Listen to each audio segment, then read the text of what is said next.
where should I start? I guess we'll start at the beginning. Um, you know, kind of running through. I think it was back in January or February.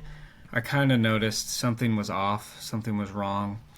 Um, I had enough of a sense to say something to my primary doctor, Okay. and I was like, "Hey, something doesn't feel right. Something's wrong." I kind of was digging at my collarbone, which is where I found it in 2009. Okay. It being Hodgkin's lymphoma. So Okay. she then was like, "Okay, let's schedule a CAT scan." And then I personally probably maybe where I guess I didn't want to know, right? So I kind of waited, Mm, chat with my friends about it, and they're like, "Dude, you just gotta go. You gotta go get checked. You gotta just you don't you want to know?" And I was like, "Well, I mean, yes and no. Like I do want to know, but I don't want to know."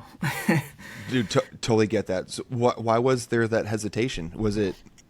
I Was just this not. the second this for the second time Yeah, that you this went was through the this? second go around. Yeah. And so was it just that the fear of it coming back, and what was the threshold? Why were you unwilling to cross that threshold?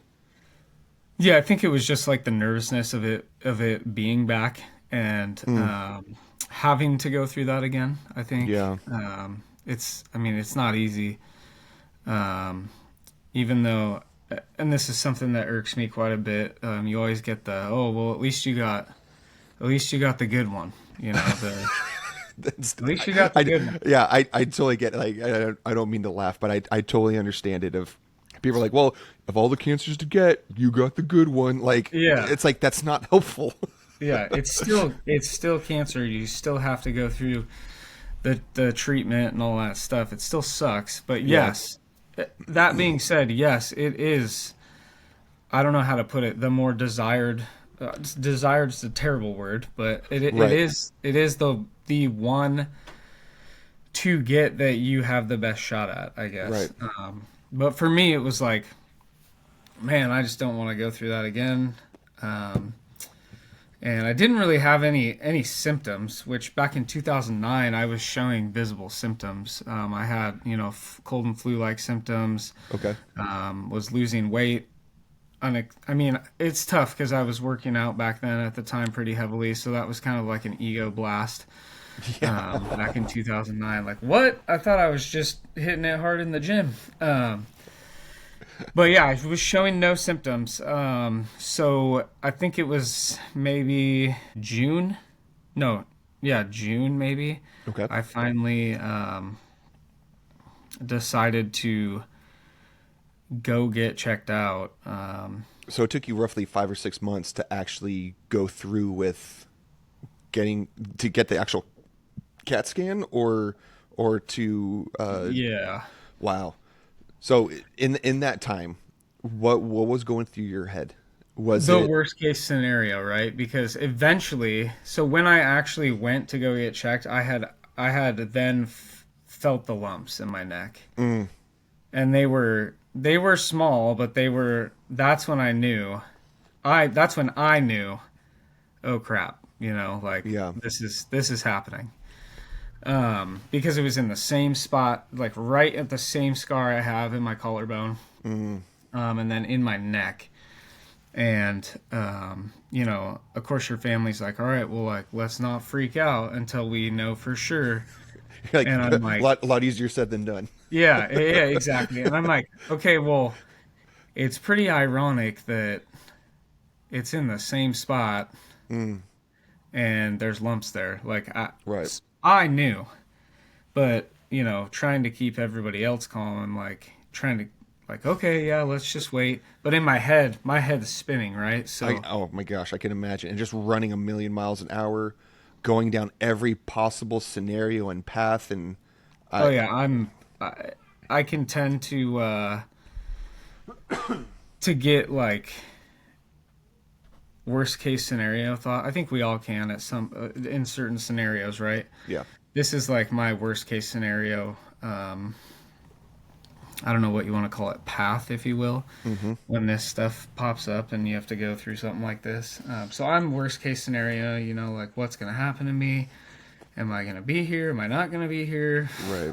Like, because this is second battle, um, and to be honest, I haven't followed new studies or new medicines that they've come up with or anything like that. When I was done 15 years ago, I'm like, okay, we're never doing this again. Right. Like this is done. Um, so for me, it was just like at first, it was just a matter of holy crap, what's going to happen? Worst case scenario thoughts, and then it was, and Right. then you try to flip the script, right? Yeah. And And your fear and and anxiety is like, no, you're not. yeah, you try to flip the script and be like, okay, we can do this, and but of course, you not meeting with a doctor or anything, it's kind of tough to know exactly what's going to happen, and even they can't predict, Right. right? But I think, yeah, for me, it was just head spinning, and I actually ended up meeting with. It's funny because I had all these appointments set up, and I ended up meeting with this ear, nose, and throat guy, sorry, doctor, ear, nose, and throat doctor, not just a guy. But Guy I found on Craigslist. yeah, yep, yep. I'll check your ears, nose, and throat, sir. Yep. Um, no, honestly, one of the best doctors I personally think I've ever met. Super good at what he does, and my wife had been at every appointment with me, and our daughter had, gosh, I think it was gymnastics that day, and I was like, this will just be a quick appointment. Mm. Like, he's just gonna check it out. He's not gonna find any. He's not gonna know. Like he's not Right. gonna. They're not gonna biopsy it. They're gonna decide if they want to biopsy it. And so she's like, I was like, just take Millie to gymnastics, and she's like, okay, I'll see you after. And this was the first appointment she had missed, right? Mm. So I go in, and he like feels around on my neck, and he's like, "Yep, sorry, man, classic case." And I'm like, What? yeah. I said, "What?" And he's like, "Yeah, I don't even need to biopsy it. Like, we're not gonna needle biopsy today. I'm just gonna." I think this was on like a Thursday or a Friday.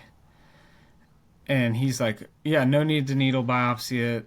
It's we're just gonna do the full biopsy just to see what stage it is. But yeah, classic case of Hodgkin's." And I'm like, "How do you know that?" He's like, "I can tell just by feeling. I do this all day." And Jeez. I'm like, "What a depressing job." He's like, "Yep, it really is. I like you have to stay pretty positive, and when you're telling people that this is what they got." Wow. And so that right there, I was like shocked, right? Because I'm like, he's not going to know today. And so, but then he said, so I said this was on like a Thursday or Friday. He's like, okay, I'll see you Monday for surgery or for the biopsy. And I was like, what? It's like, I got work. He's like, not now. Yeah. And he said, okay, well, he's like, I'm leaving for 2 weeks. I'm moving my son into college. So he's like, it's either Monday or I leave on Tuesday. So Mm. he's like, we can either do it now or we can wait 2 weeks. However, it's not going to really matter if we wait 2 weeks. It's just going to be a mind game for you. So if you want to get Mm. it out and know what stage you're in and what exact, like nail it down, then we got to do it on Monday. And I was, so you don't have to think about it. And I was Mm. like, okay. So Monday it was, Wow. went into work, told my work. But prior to that, I called my wife, right? And I'm like, on the phone, and I'm like, so classic case of Hodgkin's lymphoma. And she's like, what? Oh, Because she wanted to be there. right. And I'm like, yeah, I didn't think he would know, but he instantly knew. We're not even needle biopsying. We're having the full biopsy done on Monday. She's like, what? And obviously goes into a panic and yada yada Yeah. yada, because that's the first time we hear, right? Yeah. And so call my dad, call my mom, and um, aunt and uncle, and just kind of start relaying the message to everybody, like, hey, we're doing this again. We Was don't your know. what was your wife? Were you guys together the first round? No, Okay. no. So you had experienced the first round prior to you and your wife being married, um, and so she, oh, man, This is first time for her. Yeah. I gotta So imagine it's almost like a double shock because you're in remission, you've already gone through it. I don't know the stats on lymphoma coming back. I'm yeah. sure you do. So for me, um, it typically, from what I've been told by doctors, and again, don't quote me, right? Um, and this is what I was told this go around too. If it comes back, it's gonna be in the first, 1 to 3 years Okay. is typically when it comes back. Okay. And my doctor told me that after 15 years, um, he dead looked at me and was like, "You should have gotten, if you were gonna get cancer, you should have gotten anything else, Really? like anything else." And he said you had about a 1% chance of this returning. Wow. Yeah, and so it really was shocking when he said that. Like, man, how unlucky am I? No, Or now's the time to go get a lottery ticket. that's exactly what he said. He's like, you might be so unlucky that you could actually win the Thanks, Doc. lottery. Yeah, Oh man. yeah. So and just wild, right? Just Yeah. a wild ride. So So then you're letting everybody know, getting all the family on board, getting them updated, so that way, come Monday, you start getting some answers and some a path forward. yeah, yep. So everybody, yeah, and so again, like you mentioned, this is my wife's first go at this type of thing because she wasn't around for the first battle, right? Hmm. So I was just coming out of high school. I had just graduated in 2009 when I got diagnosed. Okay.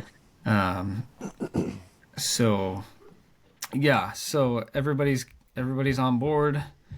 Um, and she was great. She's honestly, she took this thing head on. She scheduled because I'm not the best organized person. Okay.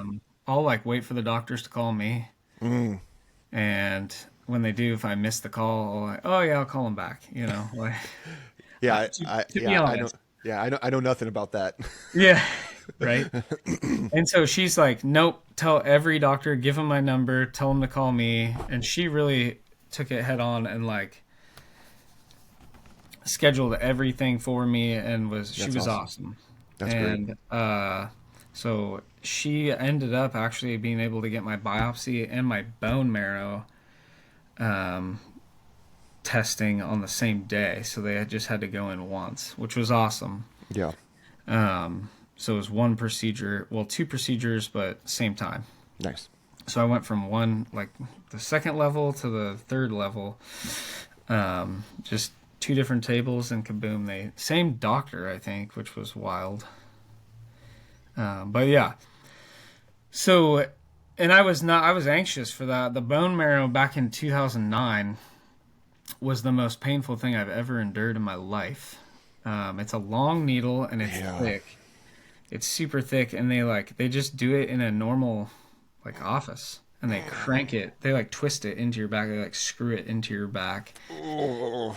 Yeah, it's wild. Sorry, didn't. Yeah, No, I mean I've seen medical shows where they basically it's almost like a pneumatic device that just forces this giant needle into the bone. Like yep, I yep. just can't. Oh, I just can't imagine. Yeah, so that was painful. So I'm anxious for this go around. Yeah. Um, because 2009 that was just in a normal office. And I'm asking the doctor this time, or I'm telling him like, hey man, I did not like this last time. This, like, he's like, oh, most people don't, right? And he's like, I don't know why they do those in normal offices. He's like, they should all be done here where you're on some sort of like numbing, or I guess they did numb me back in 2009, but just like a local anesthesia. Oh. This time they gave me something where you're just like a little loopy, you know. Nice. So I did. This one was way better. All I heard was, "Hey, Good. give me the hammer," and then thunk, and you feel pressure, and that was it. And I was like, "The hammer," you know, like what? And then it was over. I didn't even feel this one, so I was like, "He's like, I don't know why they do this in normal offices. It doesn't make sense to me. Everybody should be in an operating room." That's awesome. Yeah. So yeah, so we do that whole thing. And then it's just kind of a waiting game. You know, you just kind of wait for the results. Is it in the bone marrow? Is it not? Obviously, you don't want it to be in the bone marrow. That's worst case scenario.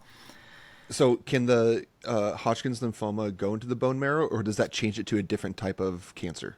To be honest, that's a great question is beyond my scope. Well, and that's great because you guys obviously didn't have to go down that path then. Exactly. Okay. Yeah. Yeah. It's better that I don't know. Yeah.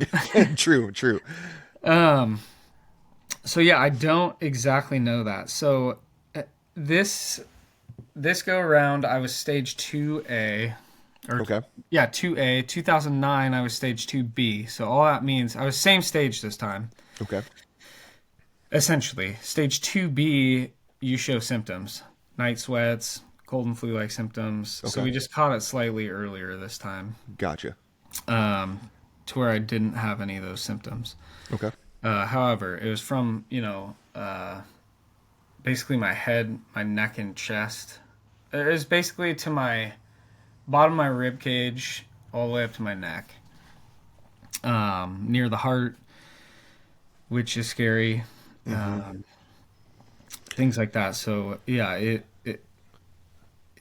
a waiting game, and then you cannot have a PET scan until there's a diagnosis on paper. So I couldn't actually go in for a PET scan until the doctor had physically written Hodgkin's lymphoma, stage whatever, on the piece of paper. So we found out it was classic Hodgkin's lymphoma, lymphocyte rich, which means nothing to me this time around because back in 2009 there was literally non-Hodgkin's lymphoma, Hodgkin's lymphoma. So there was only two types. Okay. And now there's, I think, I want to say around 50 to 100 different subtypes Wow. in 15 years. So Wow. Does each one of those have different protocols? potentially, Wow. different. I don't know how many different chemo drugs there are for all these. I know that like the typical one they would give somebody is ABVD, Okay. if I recall correctly, and that's what I had back in 2009, and I had essentially just under the lifetime supply of that particular chemo, and that's what they give you. Like that's the best fighting chemo regimen for lymphoma. Okay. So that's standard practice. Very toxic. Yeah. I actually have to go see a heart specialist. Just had an appointment last week. Whoops. No worries. Yeah, so I had to go see a heart so- specialist. Yeah, so the chemo drugs, I mean, because that's the thing you always, for us lay people who've never gone through this, you always hear of chemo being that thing that's like, it's hard because it kills the cancer cells, but it also damages your body. So that's like the trade-off of like, yeah, it might end up killing the cancer cells, but then you're left with these potential long-term lifetime damages to other organs and tissues that you have to live with, but that's the trade-off.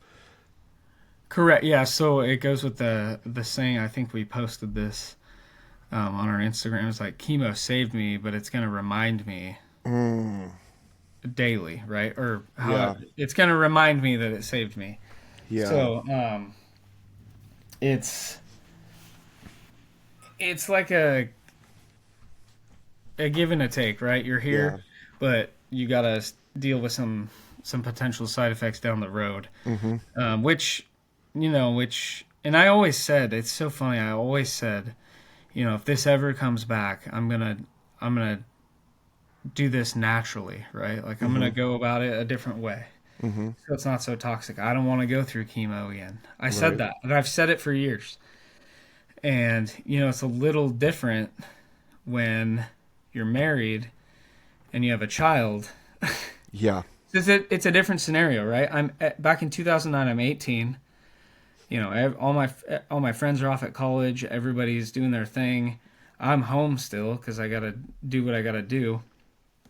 And I'm just like, all right, tell my parents where I need to be, and they'll tell me, and I'll go do it. Like I don't, Right. I don't care much. I just want to get through it and be done with it. Mm-hmm. Now, it was like, okay, maybe I'm not doing this naturally. Right. I just need to be alive, right? Yeah. So let's do everything that I can on my end, Mm-hmm. working out. So I tried to stay real active during treatment. I walked at least 2 miles a day. I was also battling a back injury at the like just coming off that tail end of it, just about to be done with physical therapy and all that. Mm-hmm. And then so I was still in physical therapy, so I continued that. Tried to stay very active. Change the eating habits. Do everything I could on my end to better my health, as well as, hey, okay, we're going to do the chemo treatment, right? So as much as I said I didn't want to do it again, the game changes when you have a family. Like Yeah. you have something to, like, I don't want to say something to live for this time, but essentially it was a different ball game. Yeah. You So, you have you have others who are dependent on you. You have others correct. that need and want you around, and you want to make sure that you can fulfill that. Yeah, not to say that, in 2009 my family didn't want me around, right? But Right. Right. it's again a different scenario. So yeah, so I ended up meeting with the doctor, right? And kind of a wild story. We were looking around at different doctors. We had a family friend that worked for this particular doctor, and she had asked, "Hey, you know, who should Kyle see? This is his second battle with this, and this guy's getting ready to retire. Like he's been around, and he's not seeing new patients, and like this is who he has lined up." And he said, "Well, why not me?" And I'm Mm. like, I found that out, and I'm like, man, how cool of this guy, He's not taking new patients, but Yeah. I'm kind of a different case. Like, wasn't necessarily supposed to get this, like 1% chance, right? So, Mm-hmm. um, yeah, he took me in, and he's actually just retiring next month. Oh wow. So he was awesome. He got us through it, and he is such a brain and a book of knowledge to lose. This industry is gonna. It's sad because he definitely is a good one to have around. Is very knowledgeable and good at what he does. And again, just a wealth of knowledge to lose in that industry Mm. is. I feel like the medical industry has changed quite a bit, and I feel like he's one of the good ones that, like, I don't want to say actually cares, but that's kind of how I feel about the medical industry sometimes, is like it's changed so much. Um, I feel like when he got in way back when, it was a matter of helping people Yeah. and And actually. and people, patients were names, not numbers. Exactly. And he still operates that way. And so I felt very, thankful and cared for throughout his team. And I will be switching to somebody who's on his team, but Mm. the guy's like my age. He graduated high school with a bachelor. I mean, he's smart. Don't get me wrong, but Right. again, it's that different generation of medicine Yeah. and care at that point. So we'll see how it goes. I haven't even met him yet. I have my first appointment with him in a couple months, but yeah, it's sorry, I feel like I got sidetracked there, but No, yeah, no, no. it's it sucks to lose him as a doctor, and this happened back in 2009 too. It's so weird because my schedule with this whole thing aligned almost perfectly from 2009 to now. Um, I got diagnosed in 2009 in at the end of June, I think, or Okay. maybe early July. Same time this last year, Mm, same time. I hit the halfway point. Like I looked at my Facebook memories, I hit the halfway point the same week, almost to the mm, day. wow. And then I just finished a little bit earlier this go around. I finished in February, no, January in 2009. I finished in December, right before Christmas, which was a blessing in itself Oh yeah. this last year. So, yeah, weird deal. And then my doctor retired in 2009, and now my doctor's retiring now. So it's kind of this eerie, like, Yeah. okay, something's got to change here because this is all aligning too perfect, and I don't want to do this again. So Right. Yep. Yeah. I don't give me want to. some sort of sign that we're done, please. Yeah. Yeah. I don't want to go with the whole third time's a charm. Like. Yeah. No, yeah. It's wild. So, yeah, back to the heart doctor thing. Like, Hmm. uh, it was the medicine in 2009. I think it's called, ooh, man, adriamycin, maybe. It's also known as the Red Devil. Mm. So And it's a type of chemo medication. yeah, Okay. yeah. So it's very toxic on the heart, um, and that's why they've done more studies now. So that's apparently why I have to go see a heart doctor. And there's also a medication they gave me this go around that inflames the heart muscle, Hmm. um, that they're keeping an eye on. So my EKG was good. Good. So now I have to have an echo, which is scheduled for early April. And then if that's good, it was going to be twice a year for the rest of my life to go see this heart doctor. But now he's comfortable. If this echo compares to the one that I did prior to this last treatment, then we'll Hmm. move to the 5 year mark, which is huge. Hmm. Um, and yeah, go from there, I guess. But it's I had the this go so I had the actual Red Devil back in 2009, and then I had what I call its cousin this go around. It's also red, and it is a different form of that particular chemo, but this Okay. one has like a jelly packet around it. So Okay. that was the reason for the port. So Oh, okay. this I had to get that one through the port, Mm. because it goes basically that jelly puts a protective layer around your heart as that Gotcha. as that chemo goes in.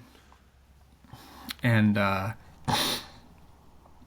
yeah, I don't know, wild deal. It's I Yeah. had um, 4 chemo meds in 2009, and this go around, I had an immunotherapy Hmm. and 3 different types of chemo. Wow. So That's wild, man. The yeah, just I can imagine the oh the sitting there. Well, let me go this route. Um, you're you show up to the treatment facility to get your infusions and stuff. What's that process like this time compared to 2009? Are you getting all of those drugs at once? Are you staggering it? Is it like you're there for like 6 or 8 hours? Like what is that treatment like this go round compared to in 2009? yeah, that's a good question. So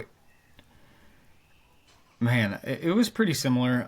The only it's hours long, right? So I don't really remember how many hours it was in 2009. I want to say 5 to 6, maybe. Okay. Um, but I did not like this go around at the start because, and different offices, right? Back, so I was able to be real close to home in 2009, which was awesome. And I had my own room back Mm. then. So it was a newer facility.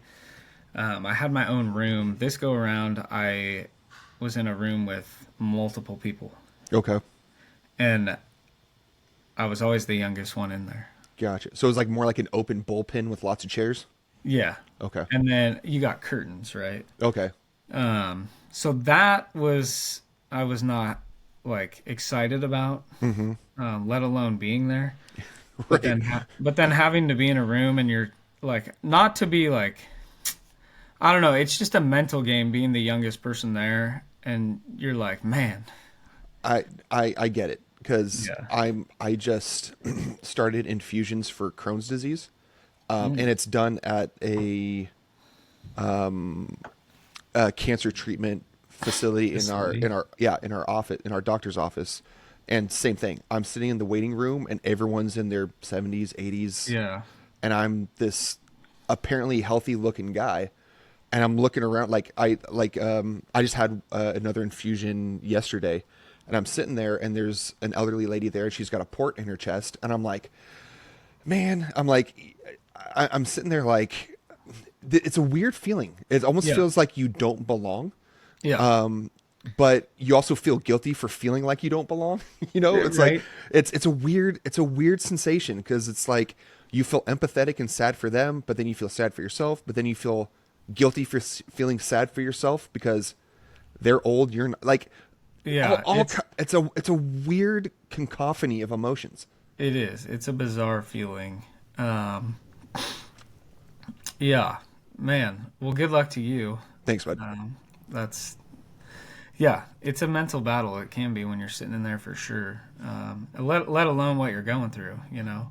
Oh, 100%. So I mean, you've got, so with this round of treatments, how long were each of your appointments, like 4 to 6 hours for all the meds? Yeah, yeah. So Okay. 4 to 6 hours. So I was on a 21-day cycle this go around. Back in Okay. 2009, I was week on, week off. So Okay. in 2009, I went in for one day, sat there the entire time for the infusions, and then basically had, a week, almost like a week and a half off, but you're still recovering from the actual chemotherapy for the rest of that week. And then you Yeah. have a week of no chemotherapy. Okay. So this go around, I was on a 21-day cycle. So day one, I would get all four. So I would get the immunotherapy and the three chemotherapies. And then day eight, I would just get the three chemotherapies. And then I'd have a week off. In 2009, my week off was my best week, right? So I felt good. Um, I had no side effects really. Mm-hmm. And then this go around, it was like my week off was theoretically my worst week. Really? Like I felt the worst, just worn down. Mm. I fought nausea, but not as bad as I thought I was gonna. Okay. Um, and I will sit here and tell you to this day that walking was my best friend. I would Mm. walk immediately after treatment, Mm-hmm. and the one day I didn't was the worst day I had of nausea ever. Interesting. So, but and I posted about that because my whole page is like to try and help people in different ways. That was the goal of it, and we're still like right now we're kind of in a weird transition of where do we go, Mm-hmm. because treatment's over. So, Right. and it's just a matter of figuring out how we're gonna go from here. But the original goal was to help people and just get ideas out there to help them with side effects and things like that. And it was about 50-50 when I posted that walking video. 50% of the people were like, yeah, that really has helped me. And 50% were like, no, made me feel worse. So Mm. everybody's different, right? Yeah. For me, that's what works. So I posted it just to get Yep. it out there and help people and yada, yada, yada. But, um, yeah, it's 4 to 6 hours, and it's just you're just hanging out. And Yep. originally, they told my wife, like we don't allow visitors, Mm. and that was That's not an rough. op. Yeah, that was not an option for her, right? So, Yeah. um, and I'm like, well, it's kind of boring, anyways. Like you just sit there, but in the back of my head, like I want somebody there. You know what I Yeah. mean? Oh, absolutely. I want her in there, And so my doctor was able to, it's like a company policy, I guess, because that they've continued since COVID, Mm. Yep. because of people's weakened immune systems. But Yep. obviously, if she's sick or somebody's sick, they're not going to go. So Right. it's kind of silly. Like you're already going through that battle of um, the mental battle of having what you have, and then Mm-hmm. now you have to go sit through the treatments alone. It's like what the heck. Yeah. So my doctor was able to write a note and get her in there, That's awesome. which was awesome. Um, I think for me, but definitely for her, right? Because she wanted to be there and wanted to help and wanted to be there to comfort and things like that. So I think for her that was huge as well, which was awesome that he was able to get her in there. So um, yeah, so kind of transitioning to her, it was like, man, she never she's never done anything like this, right? Mm-hmm. Um, I mean, we've had hardships, right? We lost her dad Mm. a few years back, and then this a few years later. So she's kind of had a rough go Mm-hmm. as in life the last few years, but yeah, it's and I don't know because I've never had to deal with somebody that I love going through something like this. So it's different for her on her side, and I don't want to speak for her, but it's got to be a mental game as well for her um, going through something like this because it's not really just the patient that goes through it, right? It's Right. everybody. It's the family. It's my parents. It's my wife, and then my daughter. Like if she asked questions, we didn't hide anything from her by any means. Mm-hmm. But she'll be 5 like next week. Whoa. Nice. Yeah. Um, Dude, that's oh my gosh. Our daughter just turned 6, and that age, oh, it's so fun. it's the best. Yeah. Just the mind, the growing of the Oh my mind and gosh. like the imagination and Yep. all the things. Yep. And they're to the age now where they kind of understand enough. Yeah. Yep. Like they can kind of comprehend like this situation.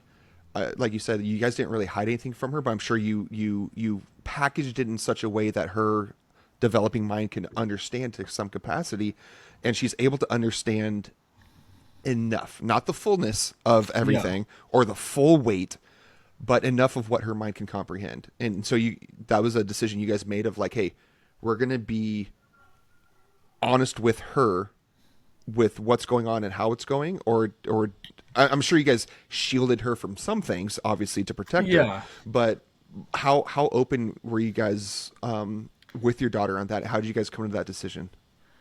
Yeah. So that's a tough one, right? Because you don't want to stress her out. You don't want to like you said, you don't want to have her feel any of the weight of it. Um, so we basically just decided like, hey, if she hears us talking, and we didn't try to talk about it a ton. Um, but like, say we were with family and they were asking questions and whatnot. I mean, Hmm. she's listening. Yeah, they're always So, listening. and they're listening more than you think, Oh right? my gosh, So, yeah. so we're like, basically we decided if she asks questions, we will tell her, but in a way where it's like she can understand, like she can Right. understand it. Yeah. So I guess just I don't want to say like we would water it down a bit to a sense where a 5-year-old could understand like Hmm. hey, dad had, and she knew. She, like, I know another family that we know, they wouldn't even say the word cancer in their house Mm. because they didn't want their kids to even hear the word, right? Right. And just like mom's sick or whatever. We Hmm. definitely used the word. She know Okay. because she eventually she was like, "Yeah, you're the cancer guy, right?" And it's Oh. funny. It's fun. Yeah. So it's and then one day we were talking and I was like, "I have an appointment," and she's like, "With Doctor." And I don't know if I should say his name. Maybe I can. Doctor Cynical. He's retiring, right? No. uh, and I'm like, holy crap, she is Paying attention. listening. Yeah. Yeah, she is fully listening to what we're saying, and and catching on. And but I truly feel like she didn't ever feel the weight. Mm. Um, Aside from like there were nights where she had to stay at family members' houses after treatment, but It's just well, because she didn't. the side effects. Yeah, she didn't have to. They family just would offer like, "Hey, do you want us to have her for the night?" Because that would tend to be my worst like night, I guess. Yeah. And I don't know, kids sometimes they'll end up sleeping in your room, right? And I Yeah. don't want her. I didn't want her. Not to say that it was dangerous in any type of way. It was more of a me thing. Like I just had these toxic chemicals pumped through me. I don't really want you directly near me. I don't know. It was Yeah. weird on my end. Like when I went to go get a PET scan, they pumped me with radioactive material, and I'm Yeah. not even allowed to hug her after for Wow. 24 hours Oh, that's because wild. and like the entire time during treatment we had to separate bathrooms, right? Like she couldn't use her and my wife couldn't use the same bathroom I was using because of the toxic level of some of these um, chemotherapy medicines and like things like that. Wow. So more so for children because they're I guess more susceptible Okay. to the toxicity. I guess I don't Man, know. that's wild. I didn't know that was a thing. Yeah, so we have two bathrooms in this house, and I had one, and they had the other, and Yeah. that was a honestly just a little minor thing like that becomes that you just it's a daily thing, right? It just becomes such a almost like a burden, like Mm. because all your stuff's in one bathroom, right? Right. Right. So yeah, it just little things that I would say that some of those things maybe like I don't know. Her lifestyle changed a little bit, which sucked. We tried to keep it as normal as possible. Right. Um, and that was my goal right through this whole thing is like let's keep life as normal as possible. To I don't want this to be a thing. Like I want her to eventually forget about it. Mm. Which I don't think she will, but Right. maybe she will. I don't know, but I would like her to just live freely of it and not have to ever think about it. Yeah. So, and that's the goal for me too, right? Oh, for sure. Yeah. But I'll tell you right now, it never goes away. Even right now, I just had a scan Hmm. that was clear, right? Yeah. And first one since treatment, that's a big one. Um, and I still play mind games every day. I'm still constantly touching my neck Mm. and constantly thinking to myself like I'll move wrong and something in my neck will like I don't know, like Feels weird. yeah, and I'm like, oh no. And so Yeah. I instantly go to touch it and dig for a lump, and I'm like, dude, you just had a scan. Like, breathe, would you? Right. So I'd say right now that's the biggest thing for me, and it will be. My doctor said he said your mind is going to be your biggest battle the next few years. Mm. So and it is, and it truly has been since 2009. I've never stopped battling myself. So Really. So yeah. even since, man. Okay. I mean, So. it got less and less from 2009 on to, even like a year or two ago. Hmm. But drastically less and less. It was not something that I was daily battling or even like weekly or anything like that. It's just like certain things you're like, I don't know. Yeah. It triggers Should I that be around memory. that? Should I not? Yeah. Yeah. And currently right now it's like I'm even going through it at work. Um, I won't say what I do or what Hmm. because we're doing um yeah, there's some things going on, but I may potentially have to move positions because we um use the we spray pesticides and Okay. um there have been previous lawsuits of Roundup and being linked to lymphoma and things like that. So Hmm. we'll see what happens. I don't really want to be around that stuff. So Yeah. um but yeah, so that's a mental battle, like being around things like that is like, ugh, I don't know. Yeah. No, man, I can completely appreciate that. The so man, yeah, I can imagine that. So since 2009, when you got the first, and 2009 was the first diagnosis or the first uh, point of remission. For 2009, July 2009, I was diagnosed. Okay, so 2010, I was in remission. okay, prior to 2009 and you getting diagnosed, was there anything? What led to the diagnosis in 2009? What were you experiencing health wise, mental wise? You said you had just graduated high school, Yeah. and leading up to that, what things were you experiencing that pushed you down that path of, oh, now I'm diagnosed? Man, are you so essentially are you asking like what could have led to? No, not necessarily like, hey, Okay. what can you pin it on?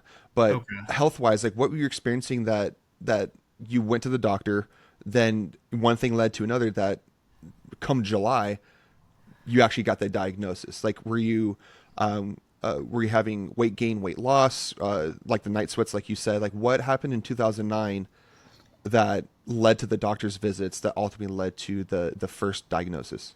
Yeah, so I can't exactly remember what I went to the doctor for, Okay. but I had had shoulder surgery, um, a few months prior to actually being diagnosed. Okay. And Was it a sports injury? so it was a car accident Ooh. back in 2009. Or no, sorry, a car accident back like freshman year, Okay. 2006, 7, I guess. Okay. For 5, 6, I don't know, I'm bad at math. Anyways,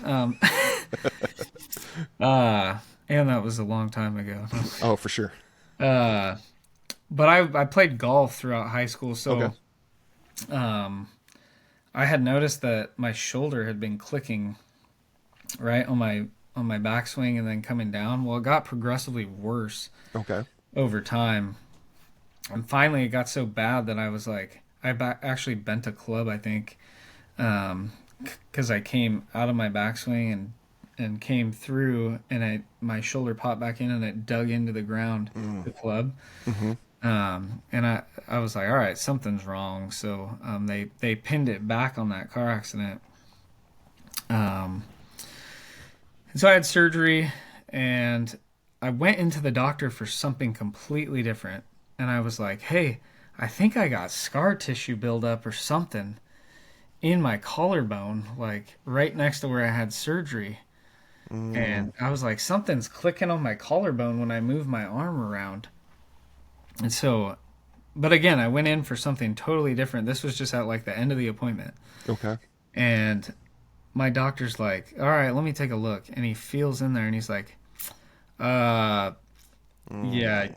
He's like, you needed to get that checked like last week or like even like 2 months ago. And I'm like, Oh, okay, well, I mean, I'm young, right? I'm right.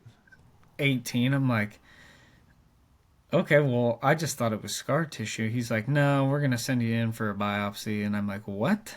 Like Mm. just a wild turn of events.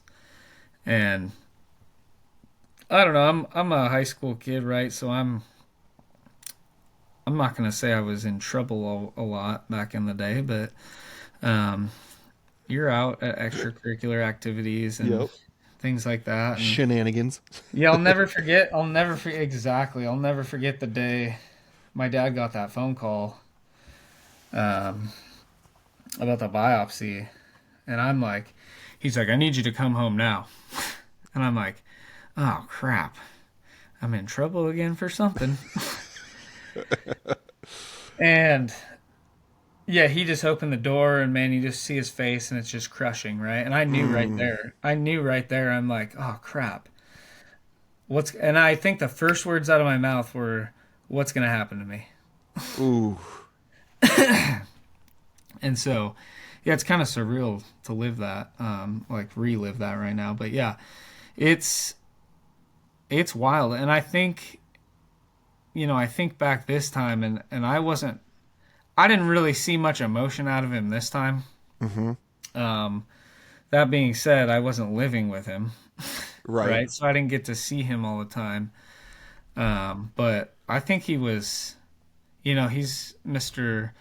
Well, let's not worry about it until we need to worry about it, and which is crap because he's the biggest worry wart I know. Which made me more nervous, right? Because I'm like, Yeah. dude, you worry about everything, man, and then now you're Mister. Oh, Now let's you're not Mr. worry about Stoic. it until we have a reason to worry. And I'm like, okay, now I'm even more worried. Yeah. So, but I didn't get to see much emotion from him this time, Mm-hmm. which was probably better for me mentally. I think Yeah. I mean, it's tough to see.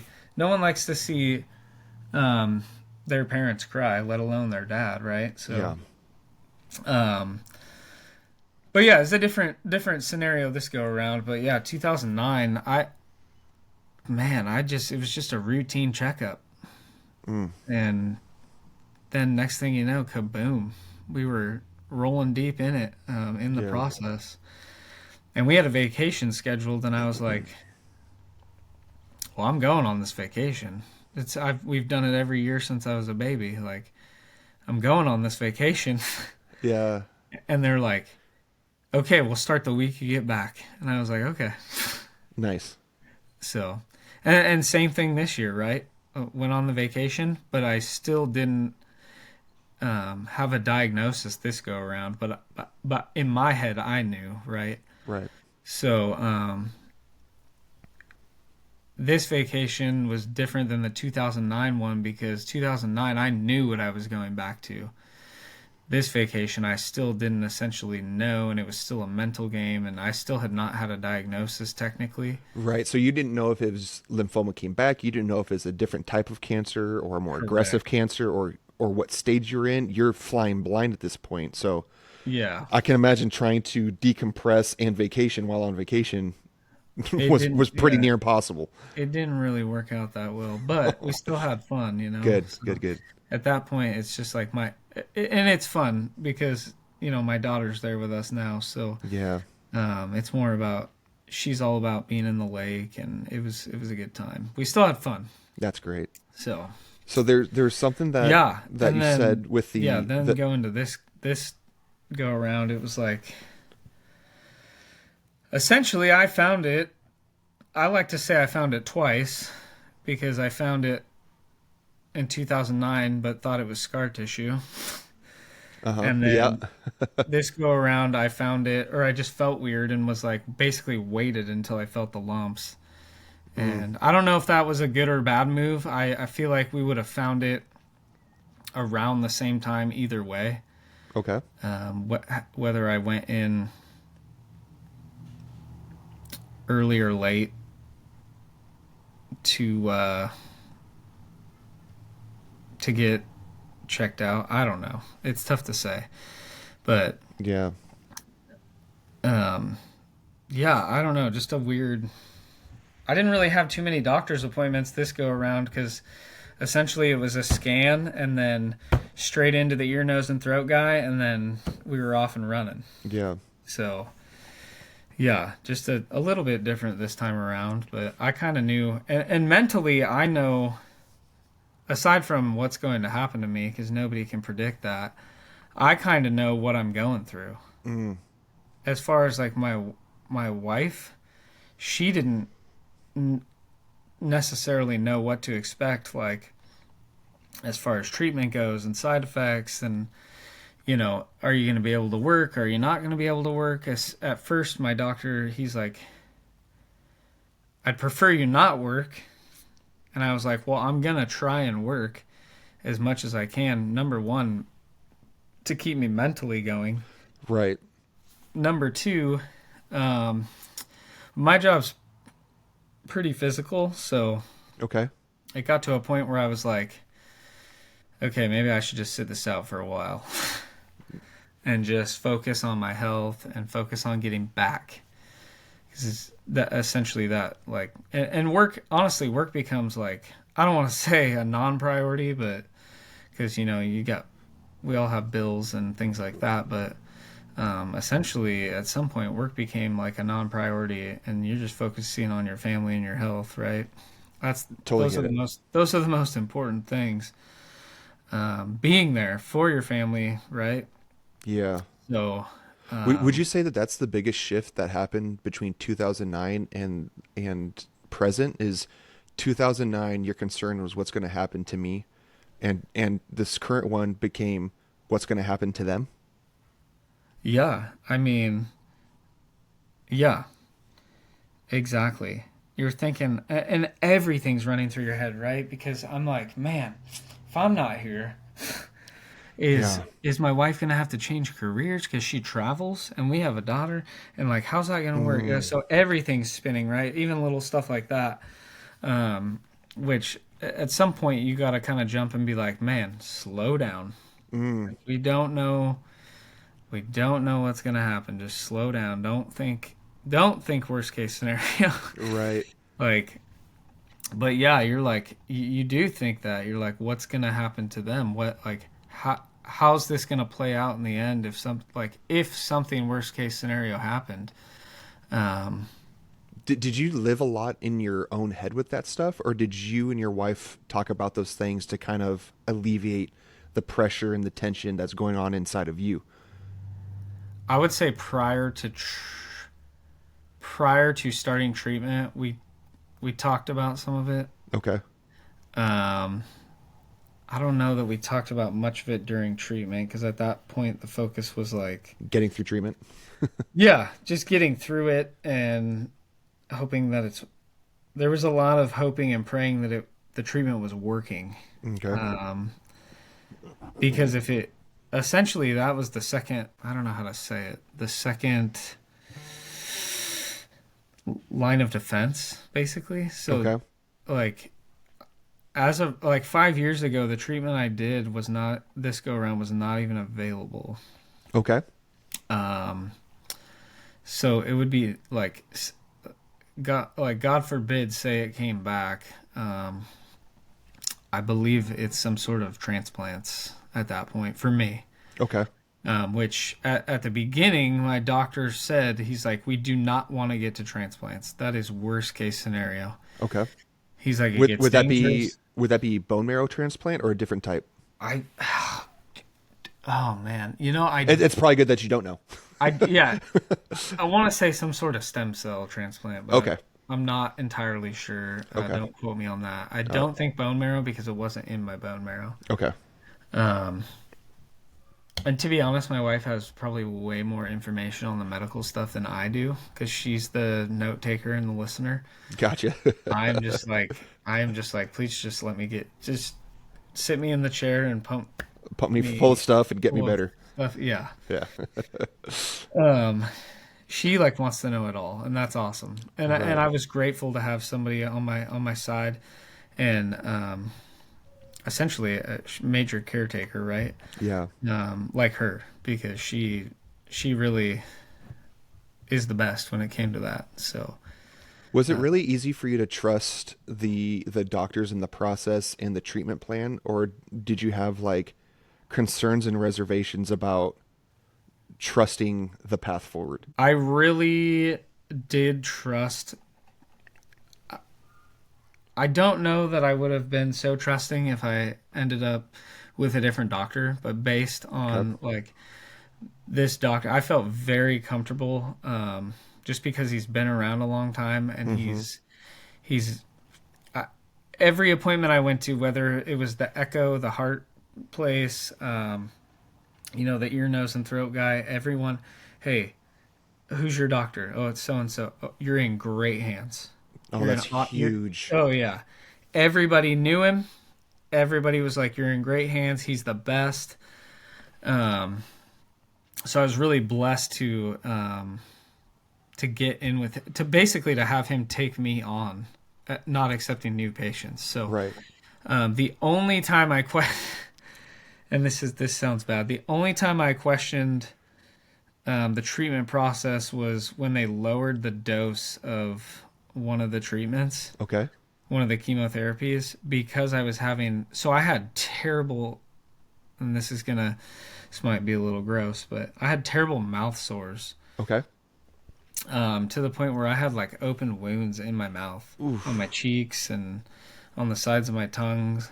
I couldn't eat for a while. No way. Like it was like a liquid. I tried smoothies and quickly found out that that was a bad move because of the seeds in the, Oh. yeah. Um, Because oh, those are probably getting in the sores and stuff, and then getting yeah, all yeah, funky. yeah. So, Oof. it And was a rough. is that a byproduct of one of those medications? Is that Yeah, it's a common side effect of. I want to say it was the red one. okay? The Yeah. Um, But you didn't have that the first round, or I did in not have 2009. that the first go around. Okay. No, so that was new for me. Mm. Um, and yeah, that was bad. And so, in order to alleviate that, he lowered the dose, but he said it's not going to be enough to cause any difference in treatment. It's just to lower the side effect or to help potentially lower the side effects. And I'm like, no, I'll handle the mouth sores. Give me Mm. all of it. Yeah. Yeah. And Yeah. You're thinking downstream of like, hey, if I don't want I this was to like, be that thing that I'm always wondering, is this the reason it came back? exactly. That's what's going on in my brain, right? And I'm like, give me all of it. And he ended up lowering it 3 times because I was fighting the mouth sore so bad. And I'm Mm. like, I was even like, they were like, chew ice while you're doing this treatment, like chew on ice, Mm. put cold packs on your cheeks, like, because essentially, and I even wore like socks and mittens, like they were like ice packs almost, because I Hmm. was getting tingling in my feet and hands from this Wow. medication. So that was essentially the thought with this particular chemotherapy is that wherever the cold is, it won't go.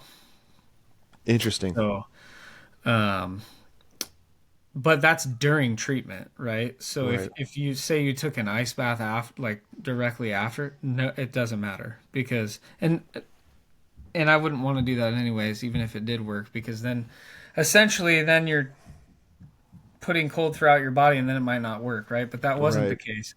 So, but this only works during treatment. So I'm chewing on ice and I'm doing all this stuff and yada yada yada, and it's still not working. So he ended up lowering it, like I said, 3 times. Mm. Um, and he kept reassuring me like this is not going to affect the the treatment itself working. It's just going to lower the side effects. And man, I'll tell you what. That was the one time that I'm like, Like, I don't know about this, doc. And he's like, he even said, "Do you trust me?" And I'm like, "Well, yeah." And he's like, "Okay, then that's enough. He's like, "We're doing it." And I'm like, "Okay." dang. So yeah, and it was a mind game. That everything's a mind game, I feel like. Hmm. Like everything is just a mental battle throughout this whole process. And there's some people that are great about, I watch other people's Instagrams and um, some people are so great about flipping the script. And for me, that I would say that's my biggest battle is like, okay, you know, this doesn't need to be like not necessarily like a negative thing. We can turn this positive, and I have a hard time with that because I've gone through this twice now.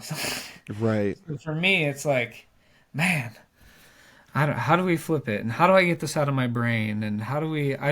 Like I said, right now, I think the biggest thing for me is like I feel good, and I even built a home gym to try to do everything I can on my end health Hmm. wise to keep this stuff away.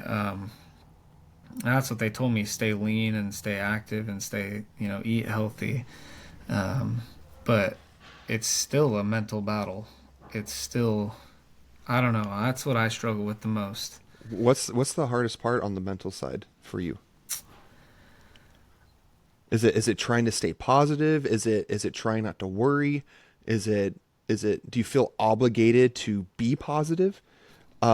even in like a fake it till you make it type of mentality, or It's what's the funny. mind It's game for you? all those things, I think. Okay. Yeah, all those things. So I even downloaded this is so funny. I even downloaded an affirmation app, right? Okay. And my wife probably, if she heard this right now, she'd probably laugh. Um, because I'm like, man, if you say it, then you'll start to believe it, Mm, right? yeah. So I would like, and I've been bad about it lately, but I would wake up and like between my back, battling my back, and it's been like a year and a half of just battles. Yeah. Because I was down twice with the back, and then this. Um, I would wake up right, and I'm like, I'm strong, I'm healthy, and I'm cancer free every day. Mm, And I thought that if I said it so much, and I would do it multiple times a day when I finished treatment, and um, I gotta say I've been pretty bad about it lately. And maybe that's why I'm battling myself mentally right now. I don't know, mm, but I just think there's always that, like now more than ever because I've had it twice. I just think there's that doubt, like that. It's hard to trust your body again to do what it's supposed to do to fight this stuff away. mm. Um, and granted, I can't say I've been the healthiest over the last, like food wise, right? We all eat processed foods, Right. and this country's just that's a whole different. I won't even get into that because Yeah. that's a whole different podcast thing, right? Yeah. Oh yeah. And I'm sure we can spend hours on it. Man, I've been down a rabbit hole. I can't say I've been the healthiest. I've fluctuated in weight my entire life, but yeah, it's I. I think the hardest part is for me is there's no answer as to why people get this. Mm, Like there's no like this is what causes blood cancer. Like this is what causes lymphoma. This is right. there's no pinpoint. Right.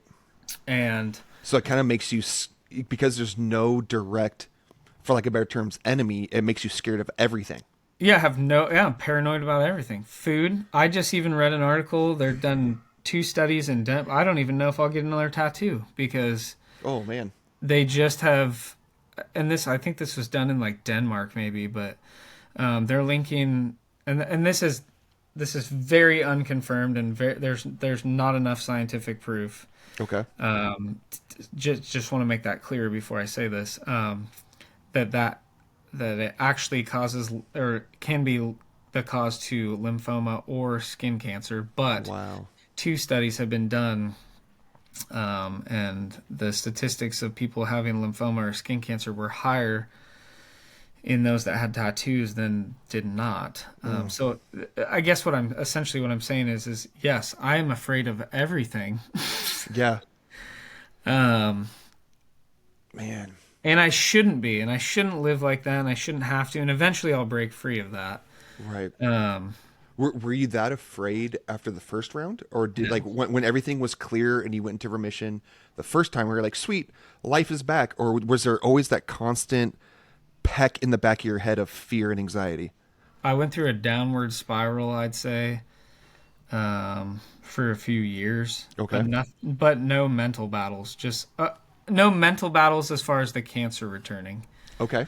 Um, yeah, just different life mental battles back then. Um, yeah, a downward spiral. But it was more like back then. It was more like, okay, I have my life back, like you said. And I didn't think about the cancer too much until I got a little older. Um, later into my 20s probably, and Okay. then I'm like, okay, I should probably watch what I'm doing. But at that point, you're still young, right? And you're like, you don't think about Invincible. yeah, it's not coming back, Yeah. like. But in reality, we're set up to fail in this country, Mm. as far as disease and chronic disease go. So the older I've gotten, and now, especially now that this has come back, I'm definitely watching, you know, what I intake more, and like, I mean, to be quite honest, I'm even scared of the tap water. Dude, I mean, everything. I It, it's it it seems like the entire chain from sourcing to input to treatment to everything is like you said, it's almost like we're set up to fail. It's Yeah, like it's like we're set up to be sick. we're designed to be sick. Yeah, we won't go there. For sure. Um, we won't go there, but Yeah. that essentially that But it's is what it feels like. yeah.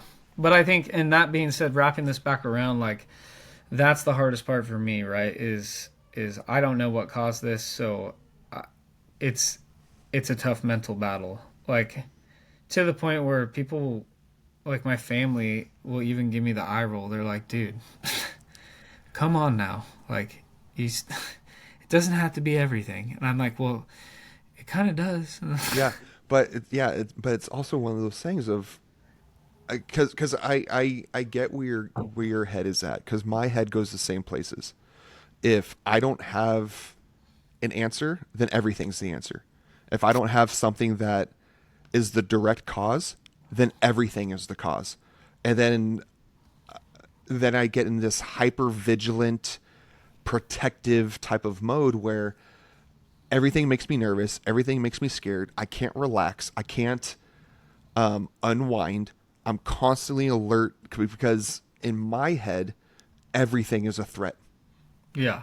And so it makes it really hard to disconnect, to be present. And that's, I think, been always the difficult thing for me is when I had several years ago, I had started having heart palpitations, which I think was just brought on by caffeine, like just drinking way too much coffee, being Yeah. really overweight, working too much, and had heart palpitations, which was the very first time I felt them, which led me down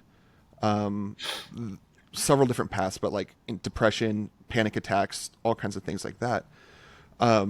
And when I couldn't pinpoint it to one particular thing, everything became a trigger because I couldn't figure out what it was, and it made me terrified of everything. And it brought me to the point where it was impossible. And there's even times when, even now, it still is. It's impossible for me to be present in the moment now. I'm either back then, and whenever back then it was, it could have been a couple hours ago, it could have been days ago, years ago, because I'm analyzing or trying to understand what got me to present, or I'm living in fear of what might potentially happen. And so I regularly live in the disconnect from reality because I'm living in past, or I'm anticipating future. Yeah. And is that for this round that you just came through, is that kind of the flow and the state that it goes to of, I gotta imagine it's kind of similar to grief, where it comes in waves, Yeah. and some days are better than others, some moments of the day are better than others, and it's trying to figure out how to ride that wave. Is that kind of been your experience? Yeah, I would say grief's a good way to put it. It definitely or it's like a similar experience. Okay. It definitely comes in waves. There's days where I'm like, all right, we're good. We're having a good day. We're Yeah. not thinking about it at all, right? Yep. And this is awesome. And then there's days where I'm like, It's the only yeah, thing you can think about. yeah, constantly feeling my neck, constantly like um yeah, and when I was going, yeah, it's just wild. It's just wild how the brain works, right? Mm. In that state of like, all right, today we're good. Now it's the next day, and I'm like, okay, it's all I'm worried about. Like, is it gonna Yeah. come back? Is it working its way back? And like, I need to Mm. I need to find a way to get out of that. Not, I don't want to come off as negative, even though a lot of the times I can be. Sometimes I'm a worst case scenario guy, and it's a terrible way to live. But I need to find a way to get off that train currently and just Mm, get out of the mental battle, because it's not fun to think about it all the time, and it's certainly not healthy. Because I'm sure you've heard the saying like, "You are what your mind consumes," or something like that. yeah. Like you become what your mind consumes, and Yep. if that's the case, I'm screwed because because because it's tough to get it out of your mind. Like it's tough to Yeah. not think about. So I think that's the biggest fear is like if it comes back, I asked that in my doctor's appointment, and I'm a sarcastic guy. I like to joke around. I like to have fun, right? And Yeah. I like to turn serious. My way of dealing with things that are serious is, like, Make fun of it. yeah. Make And it a so, joke. yeah, and I think my doctor grasped onto that. It was hard to make that guy laugh, and that was making me mad, because I'm a joker, and but man, he would make himself laugh. So I I asked him. I said, "So what happens if this comes back?" And he looked me dead in the eye and he goes, "You're screwed." And I'm like, he was waiting for my reaction, and I'm like, "What?" And he's like, "Gotcha. No, you're not screwed." And Oh my. he's laughing at himself, and I'm cracking up, right? Because Yeah. it's like, Uh, man, he totally caught on to uh, my personality and got me at my own yep. game. That's funny. And he's like, "No, you're not screwed, but it's gonna be a tough battle if it does." Yada yada yada. And Yeah. um, man, yeah, that was a good moment. So what have you found lately? Because it's again the big difference between the first round and the second round is now you have a wife and a daughter. And that adds a compounding effect to the anxiety, to the worries, to all the different scenarios that our minds are just going to play out whether we want them to or not. What routines or patterns or things have you found that have helped you calm your brain in those moments? Is it the extras? Because I've seen the photos of your gym and I'm jealous. Is it like, is it sticking to a specific routine? Is it hard workouts? Is it the ice bath? Is it the letting it out to your wife and you guys like your wife helping you talk through those concerns? Is there someone else on a professional level that you talk to? Is it a mind dump in a journal? Like, what have you found with this go round has been a valuable tool for you to get out of your head so you're not constantly living in the worry? Yeah, so I would say I tried journaling before I started treatment, during treatment, and I got really bad at like sticking to it. Okay. I will say I enjoyed it. Okay. I thought it was cool, and I thought it was a great like outlet. And it was a way Um, for you to just kind of like almost like a mental or a emotional vomiting on the page of like getting it out of your body so it's not living in you and kind of festering. Is yeah, that how you kind of um, describe it, or what was the intent behind the journaling through the process? yeah. I think it was just a way to put thoughts down on paper, um, and then I gotta say, first, like when I first started doing it, I was like, man, this would be a cool little like, gosh, man, this whole podcast makes me sound negative the way I talk, but No, no, no, not no. Well, here's the thing though, Kyle, is that what you lived yeah, is a very traumatic and intense experience.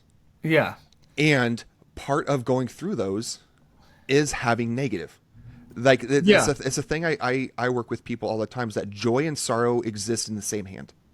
okay, yeah, yeah, Fear and love exist at the same time. yeah, And it's hard for us a lot of times to kind of understand that those things exist simultaneously. yeah, It's not a a we have joy and then sorrow separately, and we feel them at different times. It's they exist at the same time. So the negativity exists along with the positivity. So it's a part of the process. So don't Yeah. feel like that you're coming across negative, because I don't think you're coming across negative. What I think you're coming across as is a guy who's honestly expressing, here's the hardness that I experienced during this season, and Yeah. here's the struggles that came out of it, and we're slowly getting to the positive. But the thing I don't want you to feel guilty for is that what you experienced was very difficult. What you experienced was very terrifying. What you experienced was very negative, because it was. So you don't Yeah. have to feel bad for that, because that was the reality. It still is the reality. The Yeah. reality is there is a possibility that a third round could be on the horizon. Oh, That's the reality. yeah. I'm so not out of the clear. And I so I think you're okay to have a little bit of fear, to have a little bit of anxiety, to feel the way you feel, and for your brain to go in the places it goes. It's okay for that to happen.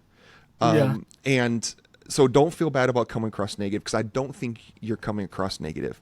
I think you're honestly sharing, here's my experience. And the beautiful thing with that is that there's going to be somebody, and that's why I've loved your Instagram account, is and even with what you said earlier about you sharing, hey, walking really helped me. For some, there's someone out there who saw that and said, I never thought about that. And it gave them that idea to go and try walking, and maybe that one person, it actually helped them through their treatment plan. and And that's so the goal. and I think that's what this is as well, is you are giving permission for the feelings to exist. Because I think so oftentimes maybe it's my thoughts of generationally of what men are and are not allowed or supposed to do, Yeah. to have feelings, to have emotions, to uh you know Express, show, and exactly. yeah. And it is okay for you to say, hey, here's the experience I had. You may experience this as well. You may not experience it, but understand that if you experience this, there's at least one other dude, and his name is Kyle, who knows exactly what you're feeling, knows Yeah. exactly what you're going through, and you are not alone. Because I got to imagine that there was probably many times, not only during the diagnosis phase, but treatment phase and remission phase, that you felt completely alone and isolated, and there's no one on the planet that understands you. Oh, cancer's a lonely battle. And so you now in this time have, like you said, you've taken this to try to flip the script on it. You've flipped the script and taken something that destroys people and families, and you've said, hey, here's the things that you might experience. You are not alone. Because like you said, it's a very isolating, lonely battle, because as much as even having your wife present, she can't fight for you. She can't do the treatment for you. She can't be hooked up to the machines for you. It's you. And that forces you to kind of sit in your head a lot. Yeah. And there are other people that have been forced to sit in their head a lot, who might be spiraling, that are going to hear your voice, see your page, and say, you know what? Kyle gets it. I'm going to reach out to him. I'm going to talk to him. And you're going to have an impact beyond just your own story and your own family, because you've taken the step to say, you know what? I'm going to put this out there. And so I don't think there's anything negative about what you're sharing. I don't think you're coming across like a negative Nelly at all. I think you're coming across as a dude who's being honest with the experiences he's had in a time and in a experience that few people have. And kind of like what I said at the beginning before we got going was, you've been given a obligation or an opportunity to clarify value in your life. And not too many people have it as intensely and as intentionally as a scenario you've been dealt. Some people do it in theory. You've had to do it practically. Yeah. Some people have to sit in their head and theorize and philosophicalize about what is important, what is not. You've been thrown through the gauntlet, and you've been thrown through the crucible of figuring this out. And as much as of a sucky gift as there is an element of gift with the pain. And so don't feel bad for all the wisdom that you've gained throughout this process, because the wisdom is going to be both beneficial and it's going to be sad. It's going to be happy and it's going to be traumatic. Wisdom is both things. Wisdom is not just everything's butterflies and rainbows. Wisdom is also darkness.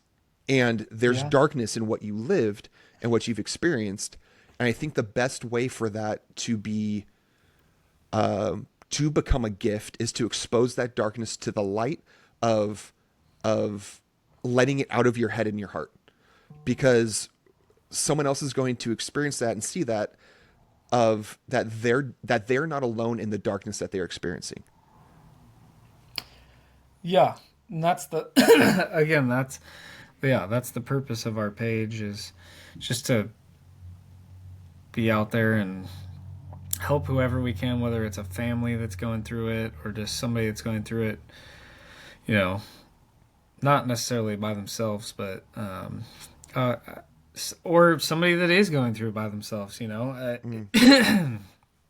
It's we're just out there to try and reach anybody who's going through it, and try and help their situation, and just give different options and scenarios as to how things helped me, or what helped me, or what I went through. And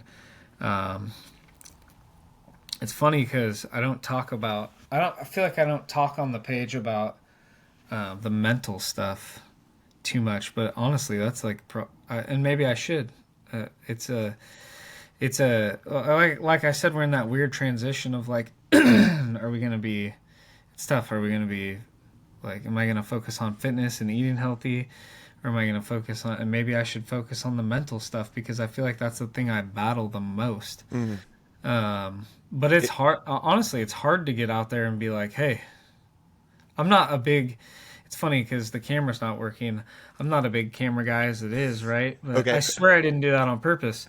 But it's tough for me, like all my talking videos that I do have on our page. And I think I say it in one video. I was like, "This is uncomfortable for me. I'm not. Yeah.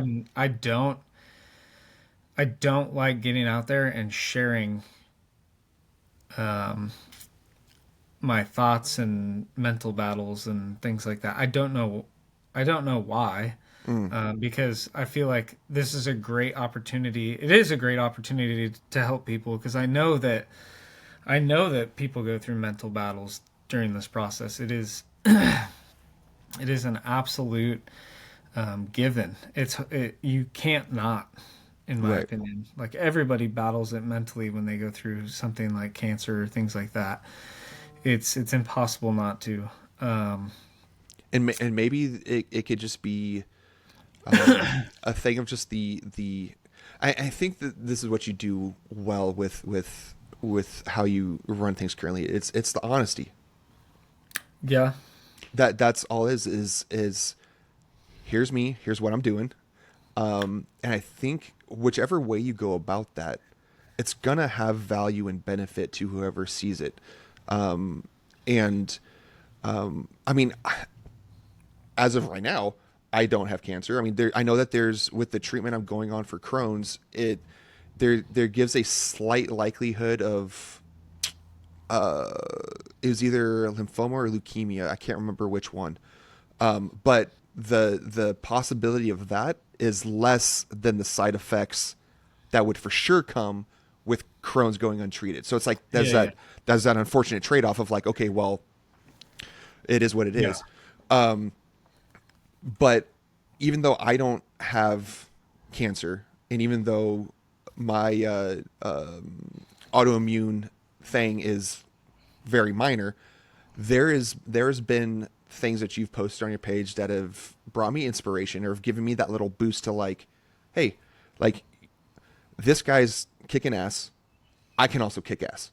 So it's like, and the reason that is because you're honest with it. You're honest I with the appreciate struggle. that. You're honest with the fact of like, I don't want to do that. I don't want to work out right now, but I need to. I don't want to do this, Oof, but it's man. beneficial. Like those types of things. And that's one of the reasons I want to talk to you is because you're a real dude. Man, You're you just inspired me by using my own post against me because I'll tell you it's been a hard week. this week I have well my mother-in-law had surgery, right? Okay. She had a major surgery this week, and my wife and daughter have been staying over there helping her out. Okay. Um, and I'll go over there after work, and then I'll get home and I'm like, oh man, I don't want to work out. just want to go to bed. And I'll be Yeah. honest, I may have taken like most days off this week, which is okay sometimes, but It I can't happens. make it a pattern, right? So, Oh so man, yeah. thanks for re-inspiring me. Good man. Yeah, Good. off of bringing that old post up. I appreciate that. Absolutely. So then what other things have been the things that have helped you keep your head on straight? Because I know for me, I'm prone to worrying, anxiety, all those types of things. I think I kind of always have been. Um, and I know that if I don't work out, if I'm not eating right, then it has a pretty detrimental, noticeable effect on my mental state. Do you find that true for you as well, or what other things have you found have been beneficial to help keep your head and your mind kind of even keeled and not so like up and down with the worry? Yeah, so I would say working out has been my main focus, Okay. and it's been a great tool for me to um, essentially, when I'm working out, I hate cardio so much that I can't think about anything other than not being able to breathe. Yep. So that's a good distraction for me. Yep. Dude, Um, cardio's the worst. Yo, it's terrible. That's Um, why I always try to mask my cardio in the sports I play. Like right now, I train and coach jujitsu, so that's my means of cardio is like trying not to die. Like, yeah, there you try go. to stop another Me- dude from strangling me is my cardio right now because it distracts me from cardio. Yeah, perfect. See, I need something like that where it's just like I don't have to think because I bought like an assault bike or Ooh, something similar to that. Not the actual yeah, brand, but but those things are brutal, oh, it's terrible. It's like I have the biggest love-hate relationship with that thing. dude. It's so good, but it sucks so bad. Oh, it's terrible. And at first, I'm like, I could barely make it on that thing. My doctor was like, "Man, just go easy because those things will knock you out."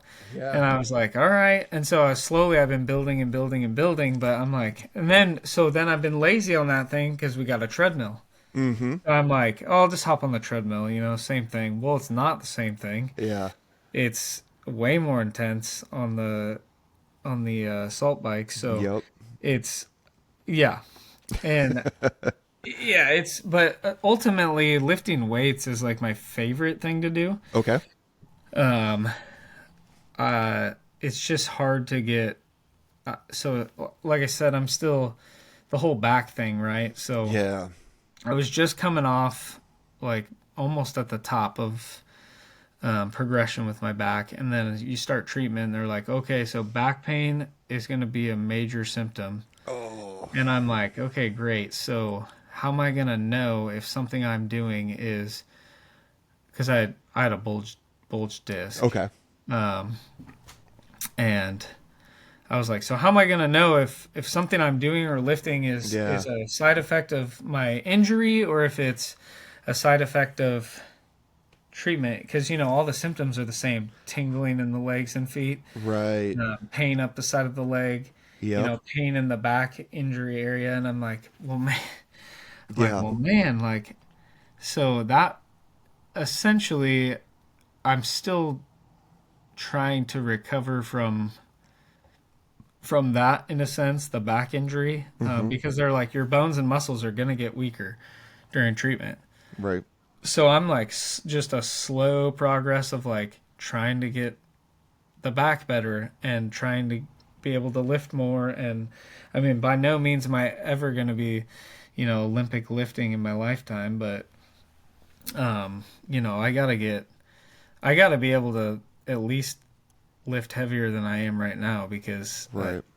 with my job and everything like that, um, it's just a it's so far it's just a process, a long process. Yeah. Because when you think you're at the top and you're almost done with the back injury, then this happens, and so now I'm like doubling back and Yeah. rebattling that progress of everything I gained in physical therapy. So I'm trying to find different ways, and I'm still learning and whatnot, what moves I can't do, what moves I can do, and essentially I should be able to do everything now. Which is, it's a good mental goal, because it it gets me not thinking about other things, right? So Yeah. I start thinking about like, hey, I'm gonna try this movement today or this workout or whatever, and then we'll see how I feel. And then ice bathing. Um, I Mm-hmm. started doing that for my back, Okay. and then you start reading. Once I've got diagnosed, and I start reading um, studies out of like Sweden and other places.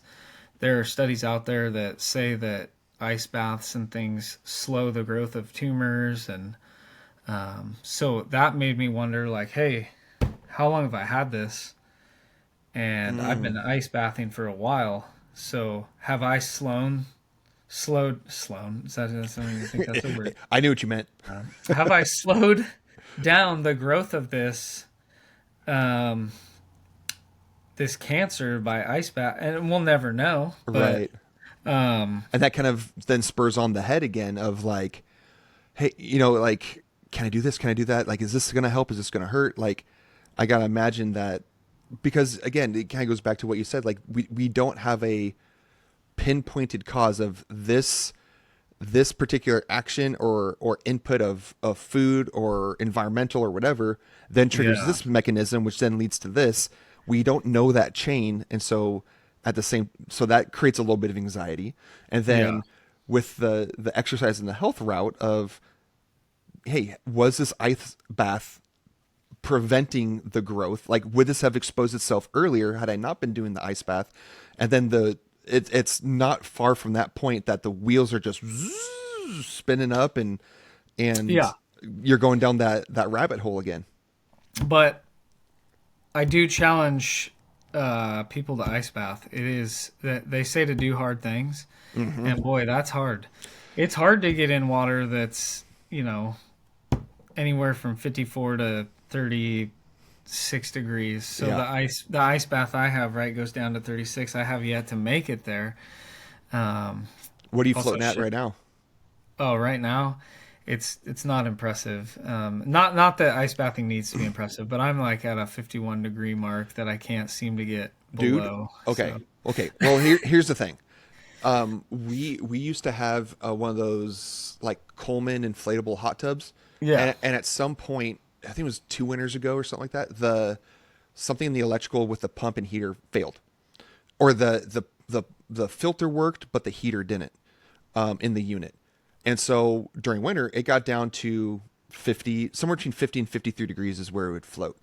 And I was like, okay, I no longer have a hot tub, I now have an ice bath. yep. And dude, 50 degrees, Well, it's it is freaking cold. it's chilly. It's like, yeah, it's not 39 degrees, but sit in 50-degree water for 3 minutes. It Oh sucks. yeah, It it's sucks. it's terrible. I got to so I think I'm ready to move down though, because I hopped in the other prior to my port getting removed, and I was like, I got in there, and you're breathing. Yeah. And then, but it was real quickly. I was like, You're able to get through okay. that wall and I'm kind of like, get into that zone. yeah, I was like, okay, this is not, this is no longer a shock. Woo! So, Time to get a 4 in front um, of that. yeah, yeah. Well, I was down in the fours, um, Yeah. a while back ago, but for some reason, I can't remember why. Why did I have to take a break from it? I can't remember why. This time I have to take a break. I got another week before I can sit in it because of the port removal. They're Okay. just worried about infection and Yep. stuff like that. So, um, but yeah, I was down pretty cold, and it's fun. It's a mental challenge. Lots of good health benefits from it. Yep. Absolutely. It's but mentally it's fun because you're like, man, if I can do this, uh, Do you usually like to do that at the early start of your day, or where's that when you're doing it consistently? Where does that usually fall in your day and your routine? yeah. So when I was off work with my back, it was like a early morning thing. Okay, so starting your day with something hard. I mean, Yeah. that's everything else is easy after that. Yeah, it's not that way. I don't do that anymore. Okay. Just because of my schedule, I'm up at like 4:30. Okay. Um, Yeah, who wants to get an ice bath at 4:30? yeah, nobody. No. It's too brutal, I think. No, Yeah. it's doable, but It's doable, but man, it, you I gotta don't want to commit. get in it and then go work outside all day, especially this time of year. Okay, yeah. Um, yeah, so now it's mostly, you know, it depends, I think. If I want it for like recovery after a workout, sometimes I'll hop in it, an hour or so after my work. I would say mostly it's in the afternoon, evening time now. Okay.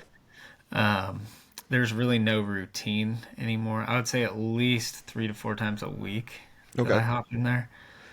And are Um, you still trying to get, because I mean everything is still so fresh with finishing treatment, getting your post scan clearance, getting your port removed. You're kind of still not fully out of it and able to redevelop or get back into the routine yet still, correct? yeah, I don't have a routine currently. Okay. And that's Um, and I, that's because of basically you're just coming out of the whole treatment phase. yeah, Which there's yeah, a major kink in the routine. yeah. So I would say currently I come home from work and at some point in the night I'll work out. Okay.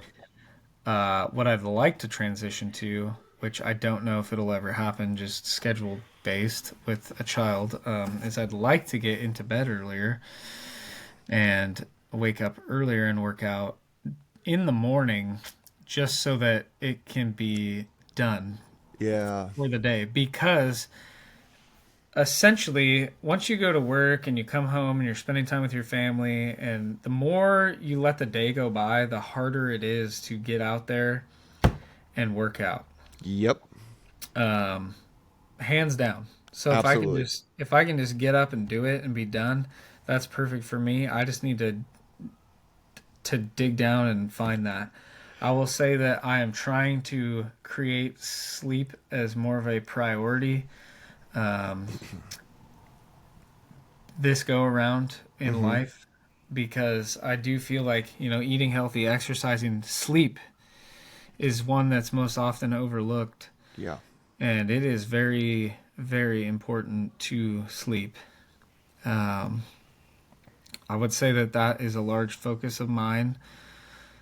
Uh, but, as everybody knows, life happens, family, Yep. and yeah, sometimes it doesn't happen, and that's fine. But yeah, I'd say getting a routine is, I'm still working on that. If I, yeah, working out at night's fine, but sometimes I find myself out there at like, 9 o'clock, 9:30, and then I'm like, okay, now I'm not prioritizing sleep because I have to be up at 4:30. Yep.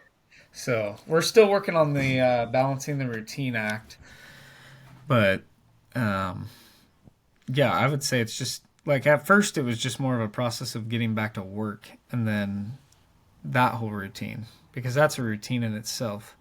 My wife going back to work, she took some time off also while I was going through treatment. So she travels for work. So Okay. that's a big routine adjustment for um, myself and my daughter, right? Mm-hmm. Because I also work. So we thankfully we have quite a big tribe that helps us out with her, getting her to and from school and whatnot. That's huge. Yeah, oh, it's awesome. Thankful for those guys.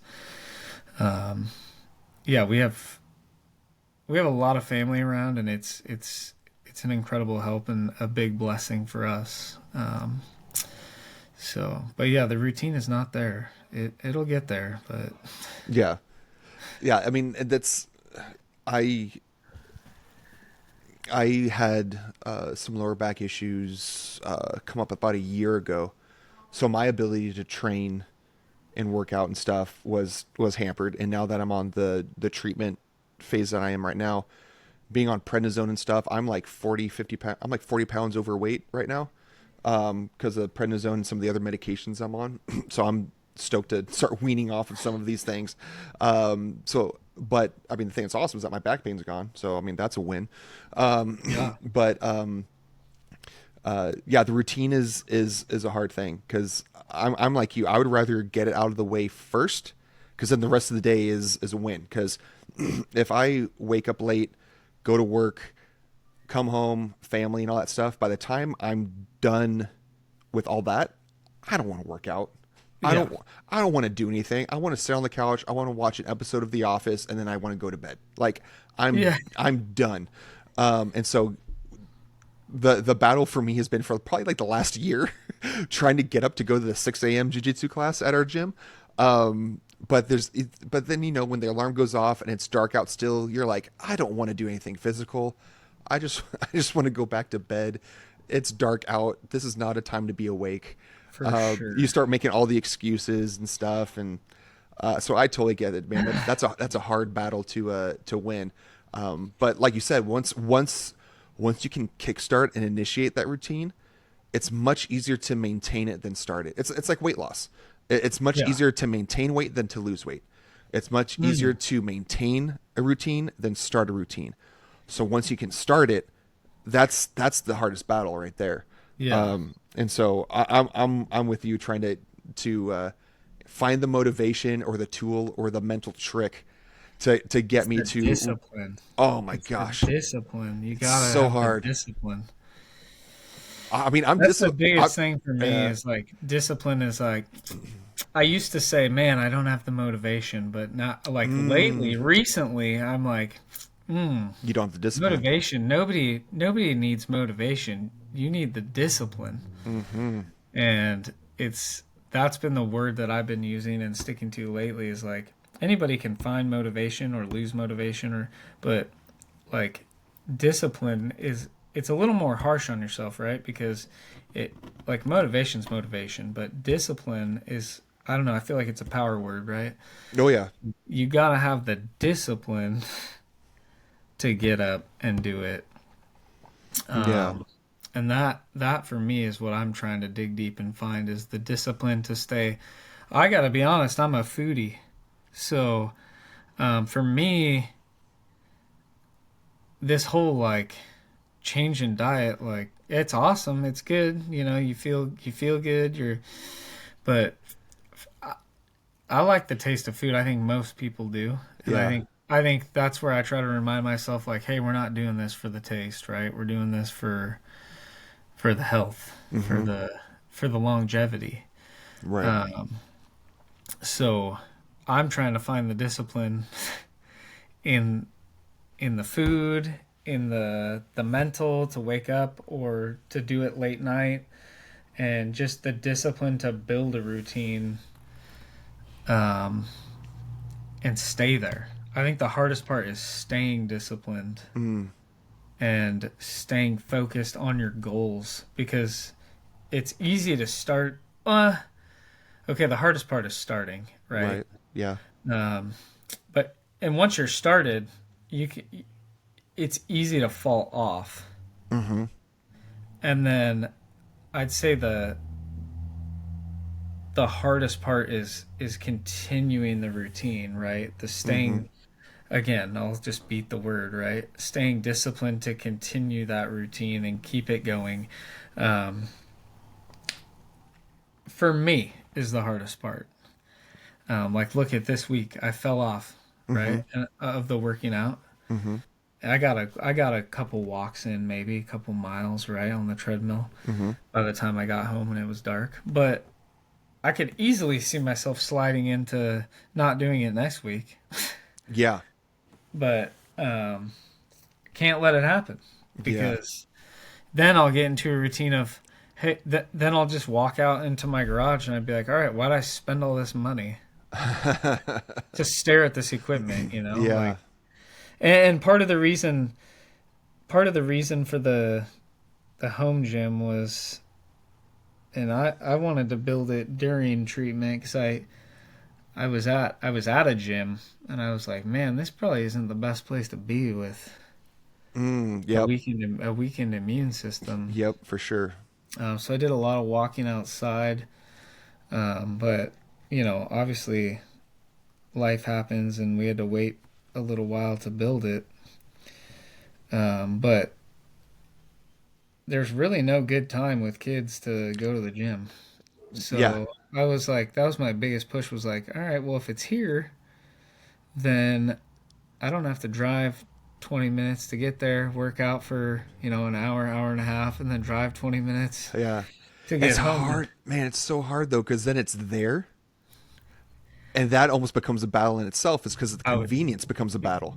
I was just going to say that. But then at the same time, right, you're at home and you're hanging out with the family, and then you're like, I can do it later, Yeah. and then you don't do it. Yeah. I liken it to when my wife and I first got married. We lived in Huntington Beach.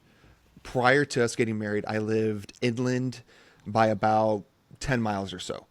And so to go check the surf, it's you're going out even if the surf is junk because you're like, I drove here, I'm just going to go out, catch a couple Yeah. waves, and you're like, whatever. But then when we lived in Huntington Beach, we were half a mile from the beach, and I would just ride my beach cruiser down to check the surf. Like, nah, it's not good enough. Next thing you know, weeks go by and I haven't surfed, and I'm like, what the heck? But when I lived further away from Too the beach, I was convenient. surfing Yeah. 2-3 times a week. Yep. And so it's that funny thing. I don't know. I'm sure there's smart people out there that understand the psychology of that. I'm not one of them. I just know that like there's something with the convenience that you're like, ah, I'll do it later, and then later becomes weeks, and then weeks becomes now I'm 40 pounds overweight. Hey man.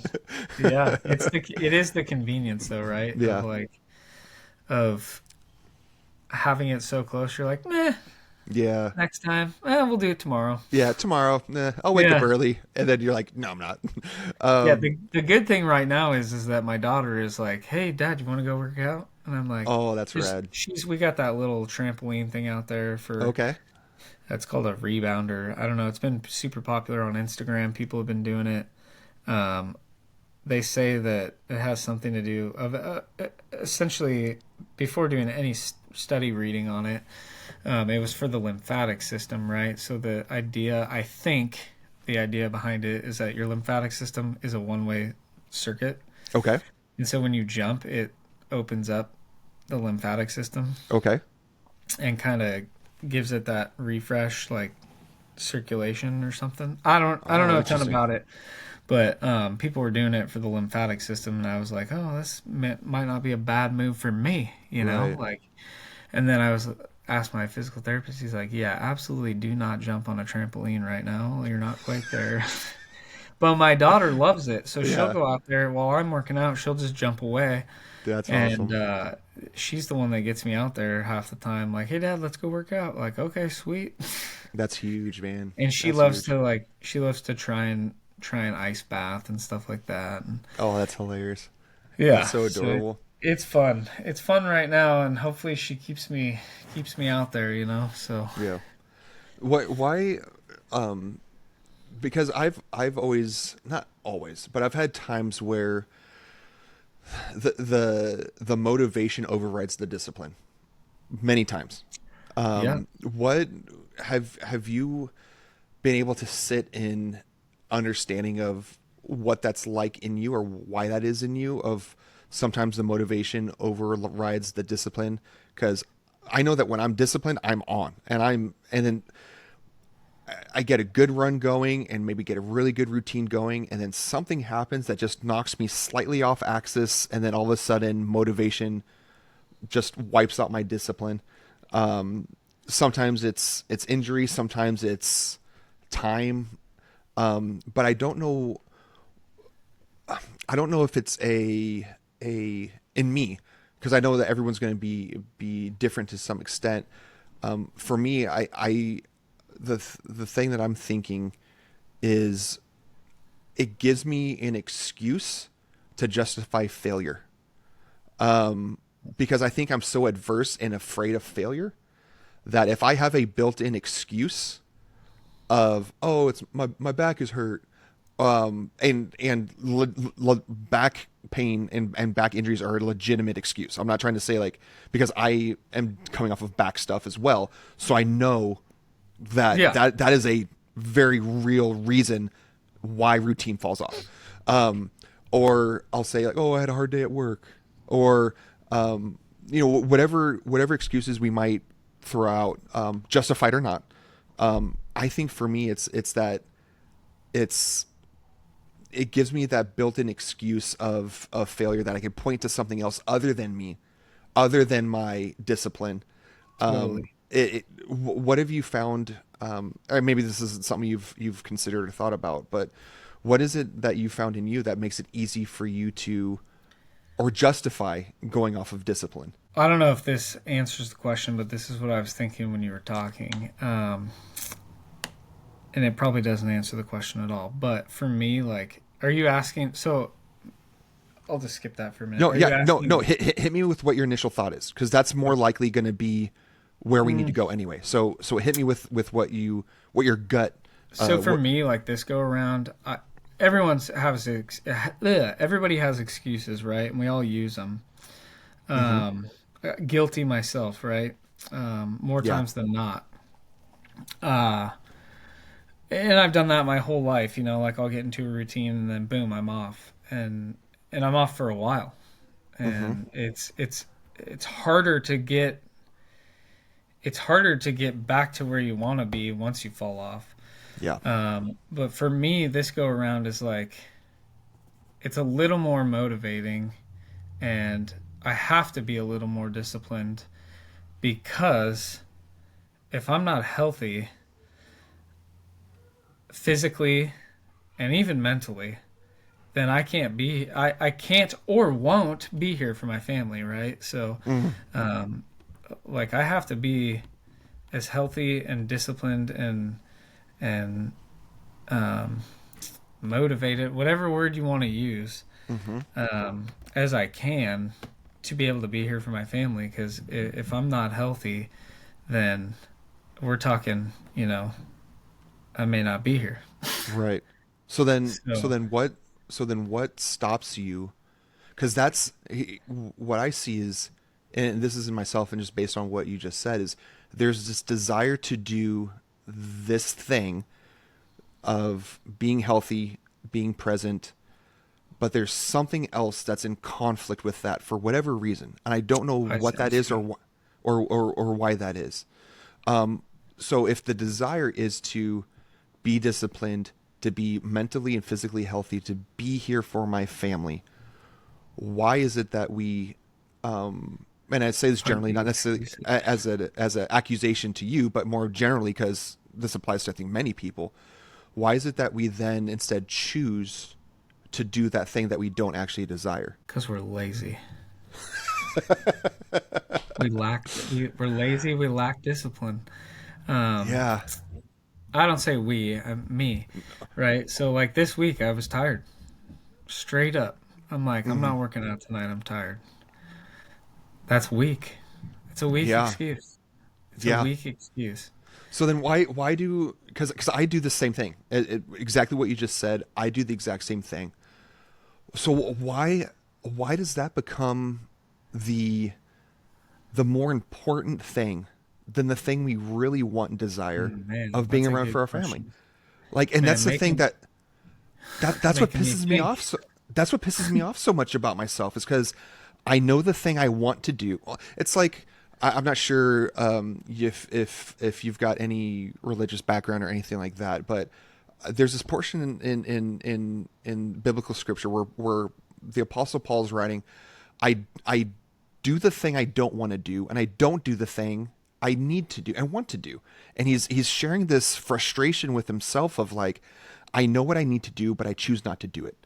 And then and I feel like that sometimes it pisses me off about myself, where I'm like, I know the best thing for me to do right now is this. It is hard. It is going to require me to be disciplined and motivated, but yet I choose the thing that's going to slowly kill me. And it's I don't know what that is inside of me, but I think it's a common thing, but I don't know Well, how I some think it's people, very common. yeah, and I don't know how some people can silence that thing in them, whereas for me it's so easy to listen to it, you know? Like I think of there's a few people I think of when you say how do people silence that, and they're athletes, right? Mm-hmm. Tom Brady, Yeah. um, Tom Brady, Kobe Bryant, Michael Jordan. They all wanted something so badly, and they were able to silence. Um, they were able to silence their thoughts, and that fighting thing that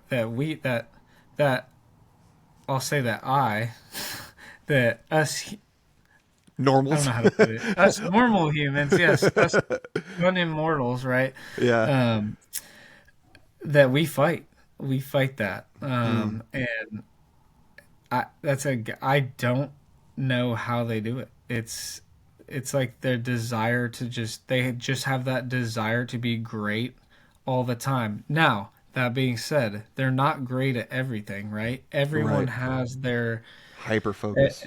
everyone has their focus, and everyone has their what's the word I'm looking for? There's something that you can't be great at everything, It's like they have their right? own specific niche. Correct. So yeah, man, I don't know how they're able to silence that, but they're also having their own battles of things that how what we're talking about right now, working out, eating healthy, whatever. They have their thing, right? Yeah. That they're like, okay, well, I need to be better at this, right? Yeah. And maybe for them, it's like, I can only think as an athlete, you're away from your family, right? So and maybe that's what they battle. Like, I need to be around, just an example. Mm-hmm. Um, they're battling something as well, and they have thoughts, but everyone's got something that's more important to them than others, right? Mm. And for me, we all have excuses, and I'm good at using them. Yeah.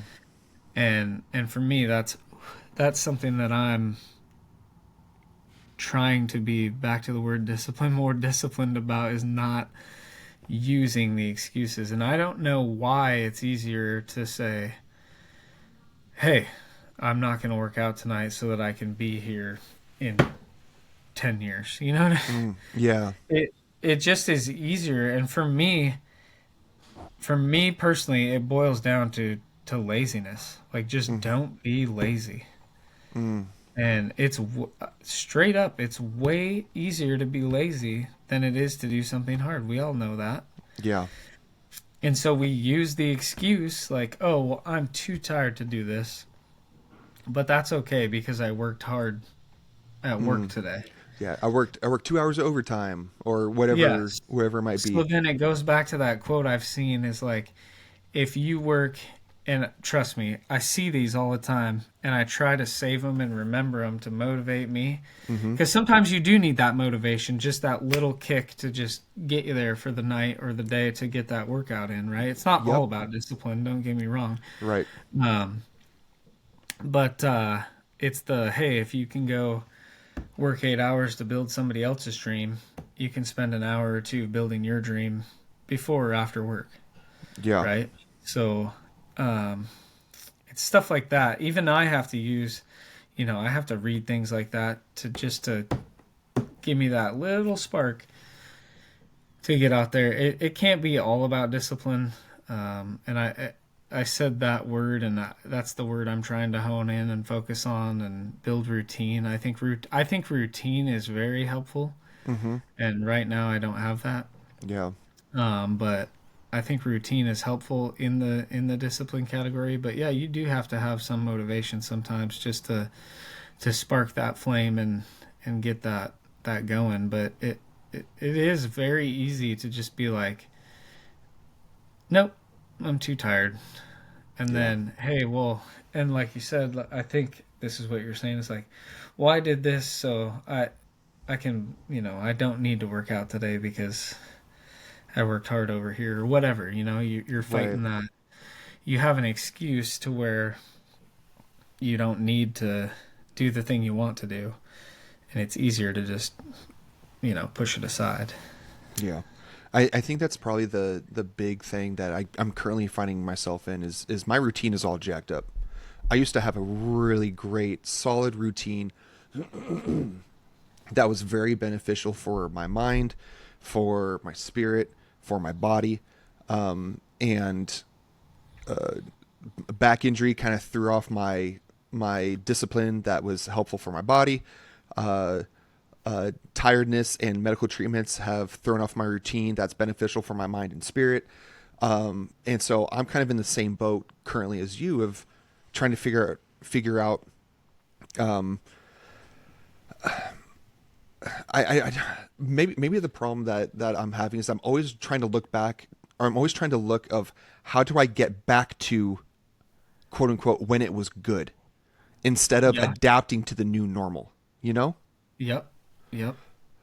And that's maybe the perspective shift that you're actually helping me kind of in real time think through and play out. It has kind of always been the problem is I'm always looking to the past as to when it was better than it currently is, or I'm Yeah. looking to the future. But usually when I'm looking to the future, it's more of a fear based of worst case scenario playing out. And so I'm kind of stuck in this limbo of things aren't good, but they're not bad. They're just kind of what they are. And I kind of, at times, and I think especially right now, kind of feel a little listless, just kind of running, just kind of floating on the current of what is happening. And I have no control over it. And I think that's where the excuses kind of come in of, for me, of like, oh, my back's hurt, so I can't do this, but there's other things I can do, but I'm using the back issue as an excuse to not do anything, as Oh, I opposed got. to adapting to what I can do. And same thing on the mental side, the spiritual side, and all the other sides of and aspects that make me me is and I don't know what that is. I don't know if it's a fear thing. I don't know what that is of why it makes it so easy to accept doing nothing as a legitimate outcome. Yeah, Uh, man, you're really making me think today. My goodness, that's good though. I like it. yeah, I'm not sure either, as far as I go. That's a great. Yeah, man. but what I will say is even just in this short conversation we've had, the like you said, you've gotten me to think as well, because I'm looking at my current situation circumstance, and I was talking to one of my buddies earlier this week, and I told him, I was like, man, I recognize that I'm in a major mode of avoidance right now. I'm trying to avoid responsibility. I'm trying to avoid hard work and hard things, and I don't know why that is. And was really feeling like a piece of shit because I'm like, I'm not like, I don't want to do hard things. I don't want to go the extra mile. I don't want to like, I'm tired. My body doesn't feel well, like all the different things and all the excuses that we throw out there. And he goes, He goes, dude, he goes, you realize that you're recognizing that, right? I'm like, what do you mean? He goes, the fact that you even acknowledge and recognize that that's what it is a win in and of itself. Yeah, I would Because agree with that. yeah, because I think too often we just I've been in modes before where I'm just kind of going through life and not really cognizant of anything. But now it's whatever healing I've been able to do, I'm at least now recognizing, oh, this is what I'm doing. Now it's a matter of then taking that recognition and then action comes out of that. But before, it would take a pretty dramatic experience or situation to kind of snap me out of that zombification of existence before something happened. But I don't know. It's you're getting me thinking about the excuses that I'm coming up with, and trying to figure out what's really important. Because I like you said, for you the motivation is I need to be here for my family, which means I need to figure out how to weed through and silence all the excuses, both legitimate and fake, that our minds like to come up with, and do these things that are difficult like I love to do them, because what I'm looking for is more time with my wife, more time with my daughter. And that's the thing I think for me is I I've had these gut issues for like 8 years or something like that. And put off a colonoscopy for like 2 years. Like my third or fourth one. I don't even remember how many I've had at this point. But then had one in January because I was like, you know what? I kind of like what you said. It's like I have to stop avoiding what this might be because of the Yeah. fear of the answer, and I have to get an answer. Because if I have the information, I have an answer, then I can do something about it. Then I have Yeah. some kind of control over the outcome. And so I had to go through with the procedure and get the answers and start this treatment path and trust the doctors and trust the outcome that, hey, now I have a path forward and hopefully it'll play out how I hope, but I have to do something. And that's kind of where I'm at as well with, along with you, is routine is jacked. Treatment is kind of, done. Now how do I rebuild? Yeah. I'm kind of in the rebuilding phase. Would you say that's kind of similar to you, that you're in the rebuild phase? Yeah. Yeah. And it's a challenge to navigate. It is the rebuild stage. I like that. Yeah. Um, the new norm. You also said that. I Mm-hmm. like that too. It is very much that, and it's tough to navigate. It's a matter of, like you said, what you can and can't do, and doing what you can do, but fighting. There's just so much going on in that whole rebuild stage, Mm. that it is so easy to make excuses, and I'm still guilty of them. But yeah, these are good thoughts. I like all this. That's awesome, man. Um, So much so I can't even think of what to say. that Cal, that's totally fine, man. I mean, we've been going on quite a while now. I think you got other plans today, so I don't want to keep you too long. But maybe one more thing. Um, in mm, what would I ask? Um, with Would you say that the um, you find more motivation inside or more motivation from the external? For example, do you have more motivation for, let's just using the health as an example, but we can apply this in many different directions. Does the motivation for health come from inside of you, that you have value and worth to be healthy, and then it'll have a an effect outside of you for your wife and for your daughter? Or does your motivation come from the external of being healthy for your wife and daughter, but then you also get to have the benefits of that. Which is more motivating for you, the internal or the external? That is not what I thought you were gonna ask, but that is. I thought you were gonna ask like.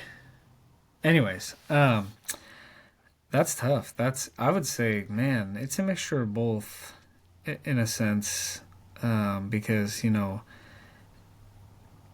deep down you want to dig and be healthy and be able to be there for them, right? But Mm-hmm. at the same time, it's like externally, right? They're there and you see them and they motivate you to get in there and get the work done that needs to be done. So Mm-hmm. man, that's that. These are some deep ones at the end here. Sorry, Um, man. no, that's you're like good. you're I like like you're it. like I was gonna have a fun day, but now I'm gonna be all contemplative and crap. No, no, I like it. It's good. It's all good stuff. Yeah. Um, thought you were Where, gonna where, go the where route of like. yeah, where'd you Go think ahead, I go was gonna ahead. go? So I thought you were gonna go the route of like self, like almost like self motivation. Do you have the self motivation to do Mm, the things um, that need to be done on the health scale or whatever you mm, need to do to be here longevity wise, or do other people inspire you? mm. Um, which I guess is kind of the same thing as what you asked. But yes, my wife and daughter do motivate me, Yeah. right? Being here, being able to be here with them and be healthy. And the healthier I am, the more I can be here with them. So it's kind of a two-way street. Like, yes, I have the internal motivation. Not all the time, but when I don't have the internal motivation to do what I need to do to get it done, they externally motivate me, right? Right. By them being here and me seeing like, oh, if I do this, then hey, this will help me in the long run be there with them. So it's a two-way street as Right. far as motivation goes, but uh, also, um, I've followed a lot of other people that are going through different types of cancers and different types of diseases that I watch and follow along with, and they're motivating. Sometimes that sparks that flame in you, and I know that when I was sitting there going through treatment, it's like, man, I wish I was at the gym right now, or I wish I was able to go do this or do that. And then, so now that I'm on the other side of it, it's like I see a video and there's this guy I follow and he's going through it, and he's used to be, in the gym all the time and weighted vest runs and stuff like that, and he's just an animal, right? Yeah. And you see him and he's just skin and bones. Mm, Like, and that to me, I watch that video and I'm like, man, I need to get out there and get my ass in that gym because I know that guy wants to be in there. mm. And um, I don't need to be sitting here making excuses when there's somebody that wants to be there that can't be there. Be grateful that you can be out there and be in that gym and be working out because somebody who wants to be can't. Right. So, Does that bring up a little bit of I don't know how this would apply to you necessarily, um, but I know that it's a thing of uh, f- something along the lines of like survivor's guilt ooh, I knew that's what you were gonna say. I don't because really. because there's this thing of like you've come out of it, and you're on the uh, kind of on the precipice, is that the right word, of like the horizon is open to you, once you are healed from the port removal and stuff, and then you're in the different remission protocols and checkups and all that kind of stuff. And some people would see that as the world is opened back up to you, but to some extent, it's, even though it's still limited. And when you're looking at, now I'm on the for lack of better terms, I'm on the other side. This guy over here still going through it, and I have this guilt of he can't, I can. Why aren't I? And then there's that guilt that comes up of like, I don't know what that is, and I don't know if it's a healthy motivation. I don't know, but does that come up in you at all, of that feeling of he can't, I can? Because I look at myself in the mirror, and oftentimes I'm very hypercritical of myself, and so I know that if I was in that situation, in that scenario, I would look at myself and be like, dude, why are you such a piece of crap? Because I'm so hypercritical of myself, and then that becomes a demotivating factor for me. Yeah. But is there that element of healthy guilt or unhealthy guilt? Because I think some guilt is healthy. I think some guilt Yeah. is a good thing when it leads to love and health and those types of things. It can be a beneficial catalyst at times. But do you have that in you at all from time to time of like, I made it, this guy didn't, or whatever along those lines? Every situation's different. Watching this kid, I would say he's more motivating to me. Like he Great. motivates me to get out there and do the work. Um, he's a fighter, man. It's probably, and I said this the other night to my wife. I was like, man, I don't know if I can follow these pages anymore, which sucks because they're out there to help people, right? Which is the intent of my page. Right. Um, but at the same time, it's like it's heartbreaking to watch this guy go through that. Mm, Um, and he's got a wife, and mm. it's. I said I don't know if I can do this anymore because this is sad.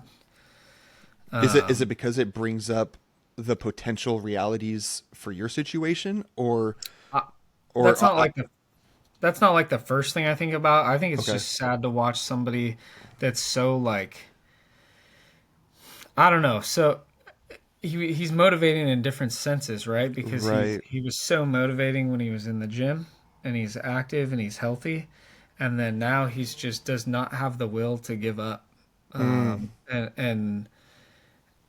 and he's just fighting so hard.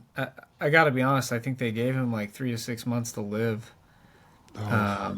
just a little like a week or two ago, Oh. and yeah, it's brutal. It is so hard to just watch, and it happened fast. He just deteriorated like at the snap of a finger, Mm. and it. I won't say I feel, and this may be wrong. I don't know. It's probably not wrong, but I won't say I feel guilt. I feel motivated by the kid. Mm. I feel like he is an inspiring story Mm-hmm. because he will not give up, and he does not want to give up. Mm. And there's another guy I follow, and um, I'm not going to say that kid I'm first talking about, his story's not over by Right. any means. He's still fighting, and but I just, yeah, like I said to my wife, I don't think I can follow those pages anymore because it sucks to see the other side of it. Mm. And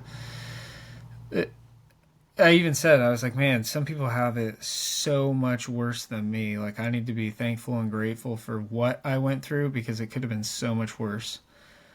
And maybe that's the guilt in it, right? There's like a little bit of feeling there, like, Mm. man, I had it pretty easy compared to what some people go through. But it still sucked and it still was tough, right? Right. And Um, it's funny because we hear the expression comparison is the thief of joy yeah, on the positive side of things, of like, oh, look what they have. yeah, But I think it's also true on the adversity side as well, yeah, totally, totally. that it Um, can and somehow I make felt us. that. I felt that. Mm. Watching this guy's Instagram, I felt that. They just did an update like a week ago, and I felt that saying, Mm. like, um, I feel like, man, I made it out, and then I look at him and I'm like, oh man, keep fighting, man. Just keep fighting. I even had to comment. I'm like, keep fighting because your story's not over. Um, but then you look at this. There's this other guy I follow, and he went through the ringer too, and they gave him like,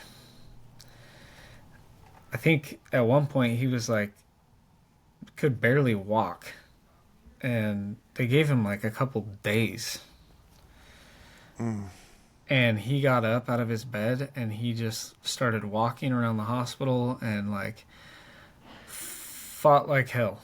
Mm. And he, I think, just is a motivational speaker now. He is Wow. totally healthy.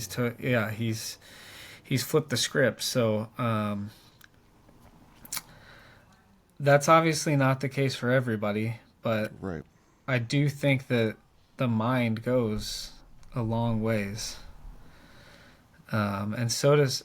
But it all works together: the Mm. mind, the health, the you know the health being eating and physically. I mean, you gotta have it. You kind of gotta work at all of it Mm-hmm.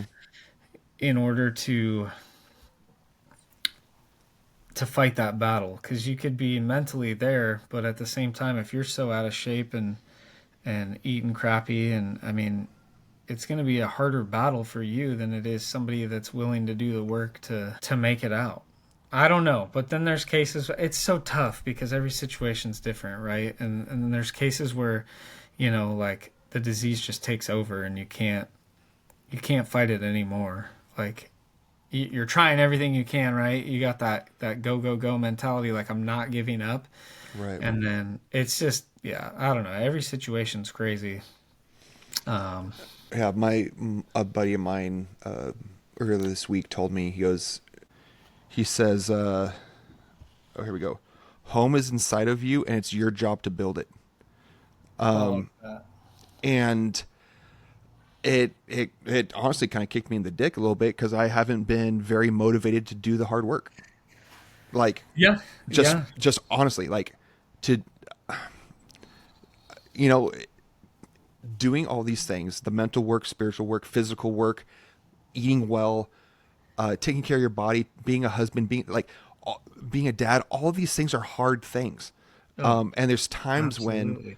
it's just like, dude, it's just too much sometimes. And then the excuses come in, the lack of motivation overrides discipline, and next thing you know, you're downstream and never thought, and you're now finding yourself in a place you never thought you'd find yourself.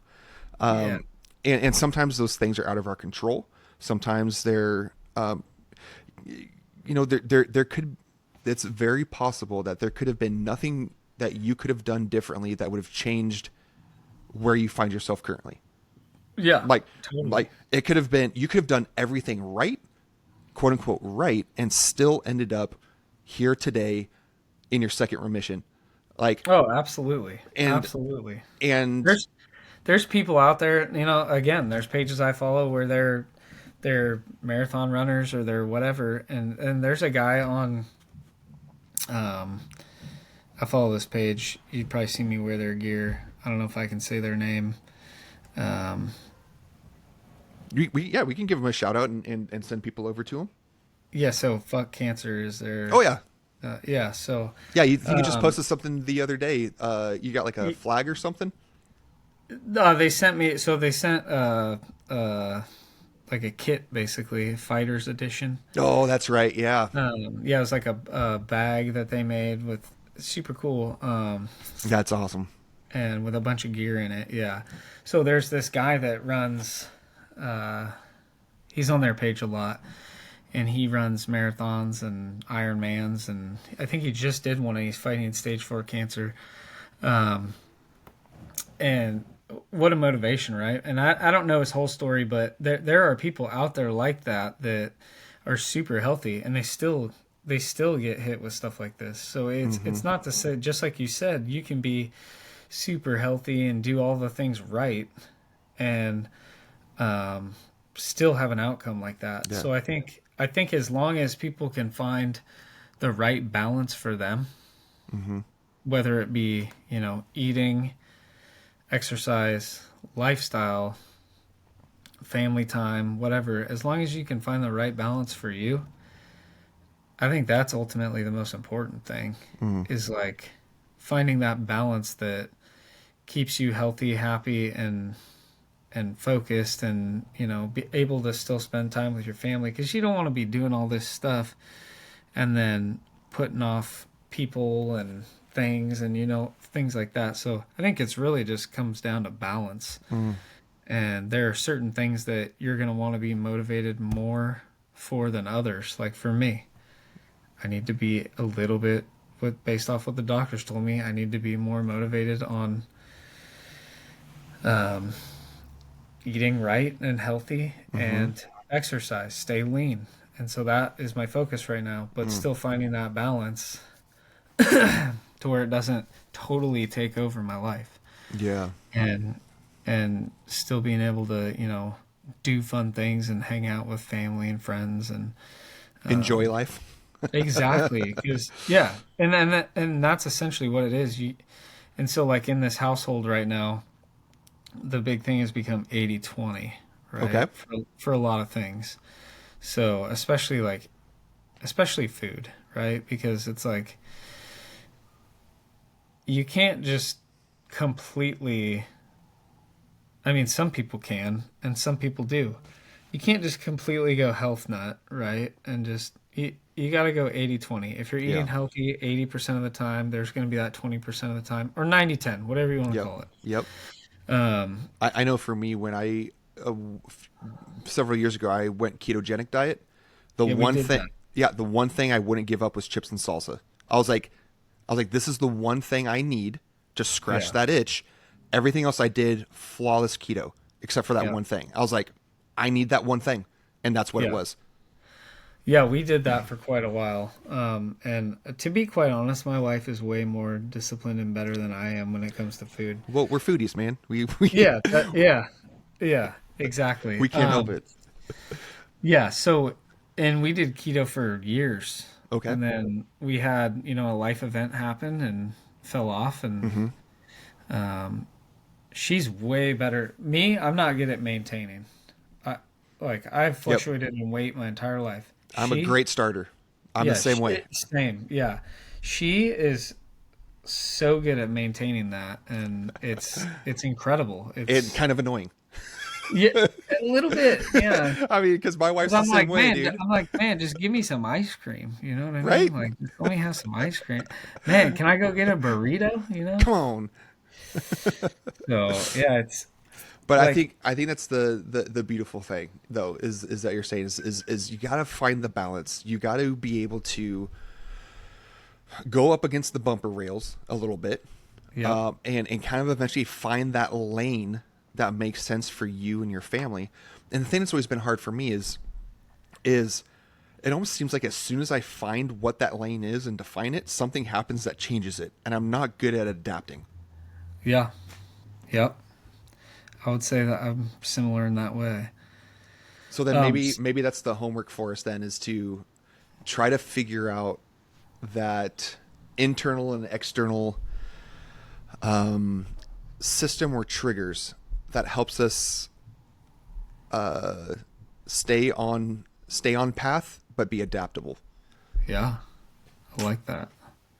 Because that's hard work in and of itself. Not only defining the path, but allowing it to be written in pencil so that way we can adapt as well. Yep, yep, absolutely. Well, Kyle, man, like we've been going for a long time, and I have no problem going on longer. But I know you got plans this weekend, so I don't want to take you away from your family any longer. Um, Man, you've given me. Thank you for allowing me to kind of get inside your brain and into your experience a little bit. And this conversation, I know that we've had scheduling things of we kept having it planned, then we had to reschedule and stuff. But in all honesty, I think that was divinely inspired because I think I wasn't ready to have and hear this conversation until today. I'm glad it worked out finally. Because Like yeah, there was I've been kind of struggling with trying to understand why I'm unwilling to do the work. And there's some nuggets in here for me, and to hell with everybody else who listens to this. This is for me, even though other people are going to listen to this and get nuggets of wisdom out of it as well. This is valuable for me. Likewise, likewise. So thank you so much for being willing to take time, share your story, share some of the lessons that you've learned, because it is definitely going to have an impact for me and my family having had this conversation with you. So I really appreciate you. Yeah. I will put your socials in the description of the episode, so that way people can get to you, get to know your story, figure out by any means that they can help you in your story, and get connected to the other organizations and things that you help out with. Because I know you got your hands in a few different things of helping other organizations. What was the one you just did for Oh the yeah, we stair did the climb? stair climb. So the Leukemia Lymphoma Society, Yes. the firefighter stair climb. Yep, we've Yep. been doing that. So I climbed it twice way back when, and then back when I was trying to do firefighting, and then gave up the dream. No, um, We all got several of those, brother. yep. But no, we did that. We've been volunteering for the last 3 years. Next year will be fourth. It's honestly an awesome event to be a part of. I encourage anybody to sign up and volunteer. They also do, I think this weekend is, and I won't be there. I've actually never been there, only the firefighter one, but they do the big climb, and that's for civilians. So civilians can go do the same stairs that the firefighters do. Wow. And all those civilians raise money and things like that. So we're grateful for that event. It's a major event. Shout out to my uncle who is always in the top 10. Sometimes I think top five fundraiser. He's top five fundraiser for the event. Um, Love that. Appreciate that. Um, and he does the climb. So I think this was, oh man, I don't want to mess it up. 34th climb maybe. Wow. Don't quote me on that, but he then comes up to the top with us and volunteers after. So No he's, way. yeah, a pretty incredible human being. My aunt's up there with all of us too. So we had quite a crew this year up there, and we hope it grows. Our personal crew, we hope it grows next year. That's awesome. But yeah, it's cool. People travel from all over the world and come there to climb it and raise money and things like that. So it's That's a big cool. event. It's a big event for blood cancers. Sweet. I'll put that in the description as well, so people can get to your socials and get connected to all the things that you're doing, as well as to that organization. So that way, if people are able to support, volunteer, or by any other means, they can get access to that in the show notes. But again, Kyle, I really appreciate your time. And this was a great conversation. And again, thank you for being willing. And I'm sure that we'll be keeping in touch and maybe even having another conversation some other time. Yeah, love to do it. I Awesome. appreciate you having me. Awesome. Thanks, buddy. Well, thank you.